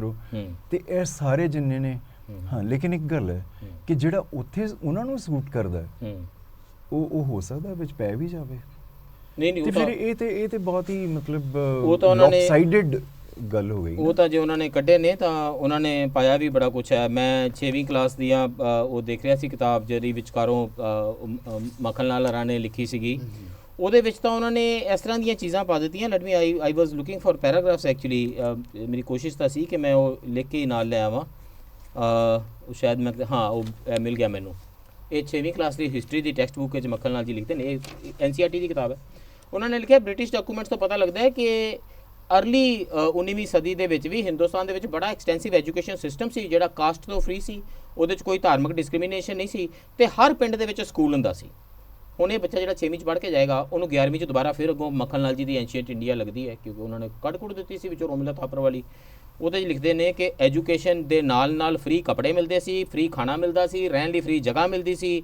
ਏਂਸ਼ੀਅੰਟ education system was thought to be unique by foreign travellers. ਬਾਹਰੋਂ ਜਿਹੜੇ ਵਿਦੇਸ਼ੀ ਪਰਯਟਕ ਆਉਂਦੇ ਸੀ ਉਹਨਾਂ ਨੂੰ ਲੱਗਦਾ ਸੀ ਵੀ ਇੱਥੋਂ ਤਾਂ ਕਮਾਲਾਂ ਹੋਈਆਂ ਪਈਆਂ ਨੇ, ਹਰ ਪਿੰਡ ਦੇ ਵਿੱਚ ਸਕੂਲ ਹੈ, ਹਰ ਇੰਡੀਵਿਜੂਅਲ ਉਹਦੀ ਮੇਨਟੇਨੈਂਸ ਦੇ ਵਿੱਚ ਪਾਰਟੀਸਪੇਟ ਕਰਦਾ ਹੈ। As a result India had the highest literacy rate in comparison to other countries of the world till the time up to 19th century। 19ਵੀਂ ਸਦੀ ਦੇ ਸ਼ੁਰੂ ਤੱਕ ਹਿੰਦੁਸਤਾਨ ਸਾਰੀ ਦੁਨੀਆ ਤੋਂ ਵਧੇਰੇ ਪੜ੍ਹੇ ਲਿਖੇ ਮਨੁੱਖ ਹਿੰਦੁਸਤਾਨ ਦੇ ਵਿੱਚ ਰਹਿੰਦੇ ਸਨ। ਜੀ ਬਿਲਕੁਲ, ਇਹਨਾਂ ਨੇ ਦੂਸਰੀ ਚੀਜ਼ ਵਿੱਚੋਂ ਜਮਾ ਕੱਟਤੀ ਨਾ ਹੁਣ, ਜਿਹੜਾ ਵਿੱਚ ਓਮ ਪ੍ਰਕਾਸ਼ ਵਾਲਮੀਕੀ ਦੀ ਕੱਢ ਦਿੱਤੀ ਹੈ, ਉਹਦਾ ਰੈਫਰੈਂਸ ਕੱਢ ਦੇਣਾ ਕਿਉਂਕਿ ਬੱਚਾ ਜੂਠਨ ਪੜ੍ਹੇਗਾ ਤੇ ਫਿਰ ਸਵਾਲ ਪੁੱਛੇਗਾ ਕਿ ਇਹ ਕਿਹੜਾ ਦੇਸ਼ ਸੀ ਜਿਹੜਾ ਇਦਾਂ ਰਹਿੰਦਾ ਸੀ। ਓਮ ਪ੍ਰਕਾਸ਼ ਵਾਲਮੀਕੀ ਆਪਣੇ ਜੂਠਨ ਦੇ ਵਿੱਚ ਆਟੋਬਾਇਓਗ੍ਰਾਫੀ 'ਚ ਕੀ ਲਿਖ ਰਹੇ ਨੇ ਦੇਸ਼ ਦੇ ਦਲਿਤਾਂ ਬਾਰੇ, ਔਰ ਸਦੀਆਂ ਤੋਂ ਦੇਸ਼ ਦੇ ਦਲਿਤਾਂ ਨਾਲ ਕੀ ਹੋ ਰਿਹਾ, ਦਲਿਤਾਂ ਬਾਰੇ ਕੱਢਤਾ ਸਾਰਾ ਕੁਝ। ਇਹਦੇ ਵਿੱਚ ਇੱਕ ਇਹ ਚੀਜ਼ ਕੱਢਤੀ ਵੀ ਔਰਤਾਂ ਤੇ ਦਲਿਤਾਂ ਨੂੰ ਵੇਦ ਪੜ੍ਹਨ ਦੀ ਆਗਿਆ ਨਹੀਂ ਸੀਗੀ, ਇਹ ਵੀ ਵਿੱਚੋਂ ਬਾਹਰ ਕੱਢਤਾ। ਤੇ ਇੱਕ ਦੂਜੀ ਜਿਹੜੀ ਬੜੀ ਖਤਰਨਾਕ ਚੀਜ਼ ਹੈ ਜਿਹੜੀ ਕਿ ਸਾਰੇ ਦਲਿਤ ਸੰਗਠਨਾਂ ਨੂੰ ਇਹਦਾ ਤੁਰੰਤ ਜਿਹੜਾ ਨੋਟਿਸ ਲੈਣਾ ਚਾਹੀਦਾ ਹੈ, ਉਹ ਇਹ ਹੈ ਕਿ ਜਿਹੜੀ ਇੱਕ ਕਾਸਟ ਬੇਸਡ ਰਿਜ਼ਰਵੇਸ਼ਨ ਅਪਰ ਕਾਸਟ ਦੇ ਤੇ ਬ੍ਰਾਹਮਣਾਂ ਦੇ ਹੱਕ ਵਿੱਚ ਭਾਰਤ 'ਚ ਚੱਲਦੀ ਸੀ ਤੇ ਦਲਿਤਾਂ ਦੇ ਵਿਰੁੱਧ ਚੱਲਦੀ ਸੀ, ਉਹ ਵੀ ਸਾਰਾ ਕੱਢਤਾ। ਇਹਦੇ ਵਿੱਚੋਂ ਇੱਕ ਪੈਰਾ ਇਹ ਕੱਢਿਆ ਗਿਆ ਹੈ ਕਿ ਦਲਿਤਾਂ ਨੂੰ ਇਹ ਕੰਮ ਜਿਹੜੇ ਨੇ ਸਰਵਿਸਿਜ਼ ਨਾਲ ਸੰਬੰਧਿਤ ਇਹੀ ਉਹ ਕਰ ਸਕਦੇ ਸੀ, ਦੂਜੇ ਕਿਸੇ ਕਿਸਮ ਦੇ ਆਕੂਪੇਸ਼ਨ 'ਚ ਜਾ ਹੀ ਨਹੀਂ ਸੀ ਸਕਦੇ। ਤੇ ਦੂਜੀ ਚੀਜ਼ ਕਿ ਇਹ ਜਿਹੜੀ ਕਾਸਟ ਹੈ ਉਹ ਹੈਰੀਡਿਟਰੀ ਸੀ, ਇਹ ਬਰਥ ਬੇਸਡ ਸੀ। ਇਹ ਦੋਨੇ ਚੀਜ਼ਾਂ ਜਿਹੜੀਆਂ ਨੇ ਉਹ ਇਹਦੇ ਵਿੱਚੋਂ ਐਕਸਪੰਜ ਹੋ ਗਈਆਂ ਨੇ। ਜਿੰਨਾ ਵੀ ਕਿਤੇ ਰੈਫਰੈਂਸ ਆਉਂਦਾ ਹੈ ਕਿ ਕਾਸਟ ਜਿਹੜੀ ਉਹ ਹੈਰੀਡਿਟਰੀ ਸੀ, ਬਰਥ ਬੇਸਡ ਸੀ, ਉਹ ਵੀ ਕੱਢਤੀ ਹੈ। ਤਾਂ ਇਹਦੇ ਨਾਲ ਜਿਹੜਾ ਸਾਰੇ ਦਾ ਸਾਰਾ ਇਹ ਹੈ ਕਿ ਜਿਹੜਾ ਇੱਕ ਰਿਜ਼ਰਵੇਸ਼ਨ ਵੱਡੇ ਪੱਧਰ ਤੇ ਅਪਰ ਕਾਸਟ ਦੇ ਹੱਕ 'ਚ ਸੀ, ਉਹ ਸਾਰਾ ਵਿੱਚੋਂ ਗਾਇਬ ਕਰਤਾ। ਜਿਹੜਾ ਅਨਟੱਚੇਬਲਸ ਦੇ ਕਰਕੇ ਕਲਾਸੀਫਿਕੇਸ਼ਨ ਜਿਹੜੀ ਹੁੰਦੀ ਸੀ ਆਫ ਪੀਪਲ ਐਜ਼ ਅਨਟੱਚੇਬਲਸ, ਉਹ ਵੀ ਵਿੱਚੋਂ ਮਾਈਨਸ ਕਰਤੀ ਹੈ ਵੀ ਇਹ ਤੇ ਸੀਗਾ ਹੀ ਨਹੀਂ। ਮਤਲਬ ਤੁਸੀਂ ਕਾਸਟ ਗਾਇਬ ਕਰ ਦਿੱਤੀ, ਇਹਨੂੰ ਕਹਿੰਦੇ annihilation of caste, annihilation of caste from your school books. ਮਤਲਬ ਤੁਸੀਂ ਮਤਲਬ ਸੱਚ ਤੋਂ ਕਿੰਨੀ ਕੁ ਦੂਰ ਜਾਣਾ ਚਾਹੋਗੇ, ਕਿੱਥੇ ਚਲੇ ਜਾਓਗੇ। ਲੇਕਿਨ ਇੱਕ ਮੈਂ ਤੁਹਾਨੂੰ ਇੱਕ ਗੱਲ ਦੱਸ ਦਿੰਦਾ ਕਿ ਟੈਕਸਟ ਬੁੱਕ ਕੱਲੀ ਫਿਰ ਸੋਰਸ ਨਹੀਂ ਹੈ। ਇਹ ਜਿਹੜੀਆਂ ਚੀਜ਼ਾਂ ਨੇ ਨਾ, ਇਹ ਤਾਂ ਫਿਰ ਬੋਲਣਗੀਆਂ ਹੋਰ ਸੋਰਸਸ ਤੋਂ ਬੋਲਣਗੀਆਂ। ਟੈਕਸਟ ਬੁੱਕ ਇਕੱਲੀ ਤਾਂ ਸੋਰਸ ਥੋੜੀ ਹੁੰਦੀ ਨਾ, ਅਗਲੇ ਉਹ ਕਿਤਾਬ 'ਚ ਥੋੜੀ ਪੜ੍ਹਾ ਰਹੇ ਸੀਗੇ ਵੀ ਕਿੱਥੇ ਬੈਠੀ ਤੇ ਪ੍ਰੋਟੈਸਟ ਕਿਸ ਤਰ੍ਹਾਂ ਕਰੀ ਤੇ ਘਰੋਂ ਬੰਬ ਬਣਾ ਕੇ ਲਿਆਈ ਤੇ ਸੈਂਟਰਲ ਹਾਲ 'ਚ ਸੁੱਟੀ ਅਸੈਂਬਲੀ ਦੇ ਤਾਂ ਕਿ ਕੰਨ ਖੁੱਲਣ ਹੁਕੂਮਤਾਂ ਦੇ। ਉਹ ਤੇ ਫਿਰ ਕੋਈ ਭਗਤ ਸਿੰਘ ਆਪਣੀਆਂ ਕਿਤਾਬਾਂ ਅਲੱਗ ਪੜ੍ਹ ਲੈਂਦਾ। ਸਰ ਬਾਕੀ ਇਹ ਗੱਲ ਹੈ ਨਾ, ਪਰ ਜਿਹੜੀ ਜਨਰਲ ਪਰਸੈਪਸ਼ਨ ਸੋਸਾਇਟੀ ਦੀ ਬਣਨੀ ਹੁੰਦੀ ਆ ਉਹਦੇ ਵਿੱਚ ਤਾਂ ਇਹ ਬਹੁਤ ਵੱਡਾ ਅਸਰ ਪਾਉਂਦੀਆਂ ਨੇ, ਕਿਉਂਕਿ ਆਪਣੇ ਐਜੂਕੇਸ਼ਨ ਸਿਸਟਮ ਦੀ ਸਭ ਤੋਂ ਵੱਡੀ ਡਿਫਿਕਲਟੀ ਇਹ ਆ ਕਿ ਆਪਣੇ ਕਿਤੇ ਮਦਰਸਾ ਹੈ, ਕਿਤੇ ਜਿਹੜੀ ਇਹ ਵਿਦਿਆ ਭਾਰਤੀ ਦੇ ਸਕੂਲ ਨੇ, ਕਿਤੇ ਖਾਲਸਾ ਸਕੂਲ ਨੇ, ਕਿਤੇ ਕ੍ਰਿਸਚੀਅਨ ਸਕੂਲਸ ਨੇ। ਹੁਣ ਇਹਨਾਂ ਦੇ ਵਿੱਚ ਜੋ ਚੀਜ਼ਾਂ ਪੜ੍ਹਾਈਆਂ ਜਾ ਰਹੀਆਂ ਨੇ ਉਹ ਉਹੀ ਚੀਜ਼ਾਂ ਨੇ ਜਿਹੜੀਆਂ ਬੱਚਾ ਪਰਿਵਾਰ ਚੋਂ ਸਿੱਖ ਰਿਹਾ। ਹੁਣ ਐਜੂਕੇਸ਼ਨ ਨੇ ਜੋ ਕੰਮ ਕਰਨਾ ਸੀ। ਹੈਰਾਨੀ ਹੈ ਵੀ ਪਾਕਿਸਤਾਨ ਜਿਸ ਵੇਲੇ ਆਪਣੀਆਂ ਸਕੂਲਾਂ ਦੀਆਂ ਕਿਤਾਬਾਂ ਨੂੰ ਠੀਕ ਕਰਨ ਬਾਰੇ ਬਹਿਸਾਂ 'ਚ ਲੱਗਾ ਹੋਇਆ, ਅਸੀਂ ਉਹਨਾਂ ਨੂੰ ਵਿਗਾੜਨ ਤੇ ਲੱਗੇ ਆ। ਵੈਸੇ ਪਾਕਿਸਤਾਨ ਦੇ ਵਿੱਚ ਕੀ ਹੋ ਰਿਹਾ ਹੈ, ਅਮਰੀਕਾ ਵਿੱਚ ਕੀ ਹੋ ਰਿਹਾ ਹੈ, ਇਹ ਸਕੂਲਾਂ ਦੀਆਂ ਕਿਤਾਬਾਂ ਤੇ ਬੱਚਿਆਂ ਨੂੰ ਕੀ ਪੜ੍ਹਾਇਆ ਜਾਵੇ, ਕੀ ਨਾ ਪੜ੍ਹਾਇਆ ਜਾਵੇ, ਕਿਹੜੇ ਚੈਪਟਰ ਦੇ ਨਾਲ ਕਿਹੜੀ ਫੋਟੋ ਲਾਈ ਜਾਵੇ, ਨਾ ਲਾਈ ਜਾਵੇ, ਇਹਨੂੰ ਲੈ ਕੇ ਇੰਨੀਆਂ ਜ਼ਬਰਦਸਤ ਲੜਾਈਆਂ ਨੇ ਕਿ ਮੈਨੂੰ ਲੱਗਦਾ ਆਪਾਂ ਬ੍ਰੇਕ ਤੋਂ ਬਾਅਦ ਉਹਨਾਂ ਬਾਰੇ ਵੀ ਗੱਲ ਕਰ ਲਈਏ ਕਿ ਇਹ ਕੋਈ ਛੋਟਾ ਮਸਲਾ ਨਹੀਂ। ਇਹਦੇ ਤੇ ਲੜਾਈਆਂ ਇੰਨੀਆਂ ਭਿਆਨਕ ਨੇ ਕਿ ਉਹ ਫੈਸਲਾ ਕਰ ਰਹੀਆਂ ਨੇ ਕਿ ਅਮਰੀਕਾ ਦਾ ਰਾਸ਼ਟਰਪਤੀ ਅਗਲਾ ਕੌਣ ਚੁਣਿਆ ਜਾਵੇਗਾ। ਤੇ ਜਿਹੜਾ ਅਮਰੀਕਾ ਦਾ ਰਾਸ਼ਟਰਪਤੀ ਹੋਵੇ, ਉਹ ਹੁਣ ਸਾਡੀਆਂ ਕਿਤਾਬਾਂ ਦੇ ਵਿੱਚ ਤਾਂ ਉਹਨਾਂ ਨੇ ਇਹੋ ਜਿਹੀ ਗੱਲ ਲਿਖਣੀ ਨਹੀਂ ਇਤਿਹਾਸ ਦੀਆਂ ਵੀ ਅਮਰੀਕਾ ਦਾ ਰਾਸ਼ਟਰਪਤੀ ਇਕੱਲੇ ਅਮਰੀਕਾ ਦਾ ਰਾਸ਼ਟਰਪਤੀ ਨਹੀਂ ਹੁੰਦਾ, ਸਾਡੇ ਸਾਰਿਆਂ ਦੀ ਰਾਸ਼ਟਰਪਤੀ ਲੱਗ ਜਾਂਦਾ। ਇੱਦਾਂ ਦੀ ਅਸੀਂ ਇੱਕ ਦੁਨੀਆ ਬਣਾ ਲਈ ਹੈ। We'll talk more about this after this break.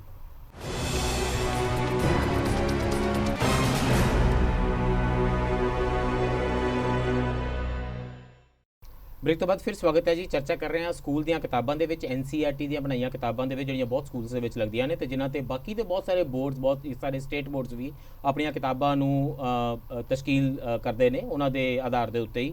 ਉਹਨਾਂ ਵਿੱਚ ਕਿਸ ਕਿਸਮ ਦੇ ਬਦਲਾਅ ਲਿਆਂਦੇ ਗਏ ਨੇ ਤੇ ਕਿਵੇਂ ਉਹ ਇੱਕ ਖਾਸ ਕਿਸਮ ਦੀ ਰਾਜਨੀਤਿਕ ਸੋਚ ਦੇ ਨਾਲ ਪ੍ਰੇਰਿਤ ਨੇ, ਇਸ ਬਾਰੇ ਦੇਸ਼ ਦੇ ਵਿੱਚ ਇੱਕ ਵੱਡੀ ਬਹਿਸ ਹੋ ਰਹੀ ਹੈ। ਸਾਡੇ ਖਿੱਤੇ ਦੇ ਵਿੱਚ ਸ਼ਾਇਦ ਉਹ ਬਹਿਸ ਉਹਨੇ ਜ਼ੋਰ ਸ਼ੋਰ ਨਾਲ ਨਹੀਂ ਉੱਠੀ। ਉਹ ਆਵਾਜ਼ਾਂ ਸਕੂਲਾਂ ਦੇ ਵਿੱਚੋਂ, ਉਹਨਾਂ ਘਰਾਂ ਦੇ ਵਿੱਚੋਂ ਜਿੱਥੋਂ ਬੱਚੇ ਕਿਤਾਬਾਂ ਪੜ੍ਹਦੇ ਨੇ ਜਾਂ ਉਹਨਾਂ ਨੇ ਹੁਣ ਉਹਨਾਂ ਕਲਾਸਾਂ ਵਿੱਚ ਪਹੁੰਚਣਾ, ਉਹ ਨਹੀਂ ਉੱਠ ਰਹੀ। ਇਸ ਬਾਰੇ ਚਰਚਾ 'ਚ ਸਾਡੇ ਨਾਲ ਡਾਕਟਰ ਕੁਲਦੀਪ ਪੁਰੀ ਜੀ ਨੇ, ਅਮਨਦੀਪ ਸਿੰਘ ਸੇਖੋਂ ਜੀ ਨੇ। ਡਾਕਟਰ ਕੁਲਦੀਪ ਪੁਰੀ, ਅਸੀਂ ਬ੍ਰੇਕ ਤੇ ਜਾਣ ਤੋਂ ਪਹਿਲਾਂ ਗੱਲ ਕਰ ਰਹੇ ਸੀ ਕਿ ਅਮਰੀਕਨ ਹੈਜੀਮਨੀ ਦੀ, ਕਿ ਅਮਰੀਕਾ ਦਾ ਰਾਸ਼ਟਰਪਤੀ ਕੌਣ ਚੁਣਿਆ ਜਾਵੇਗਾ, ਇਹਦੀ ਲੜਾਈ ਹੋ ਰਹੀ ਹੈ।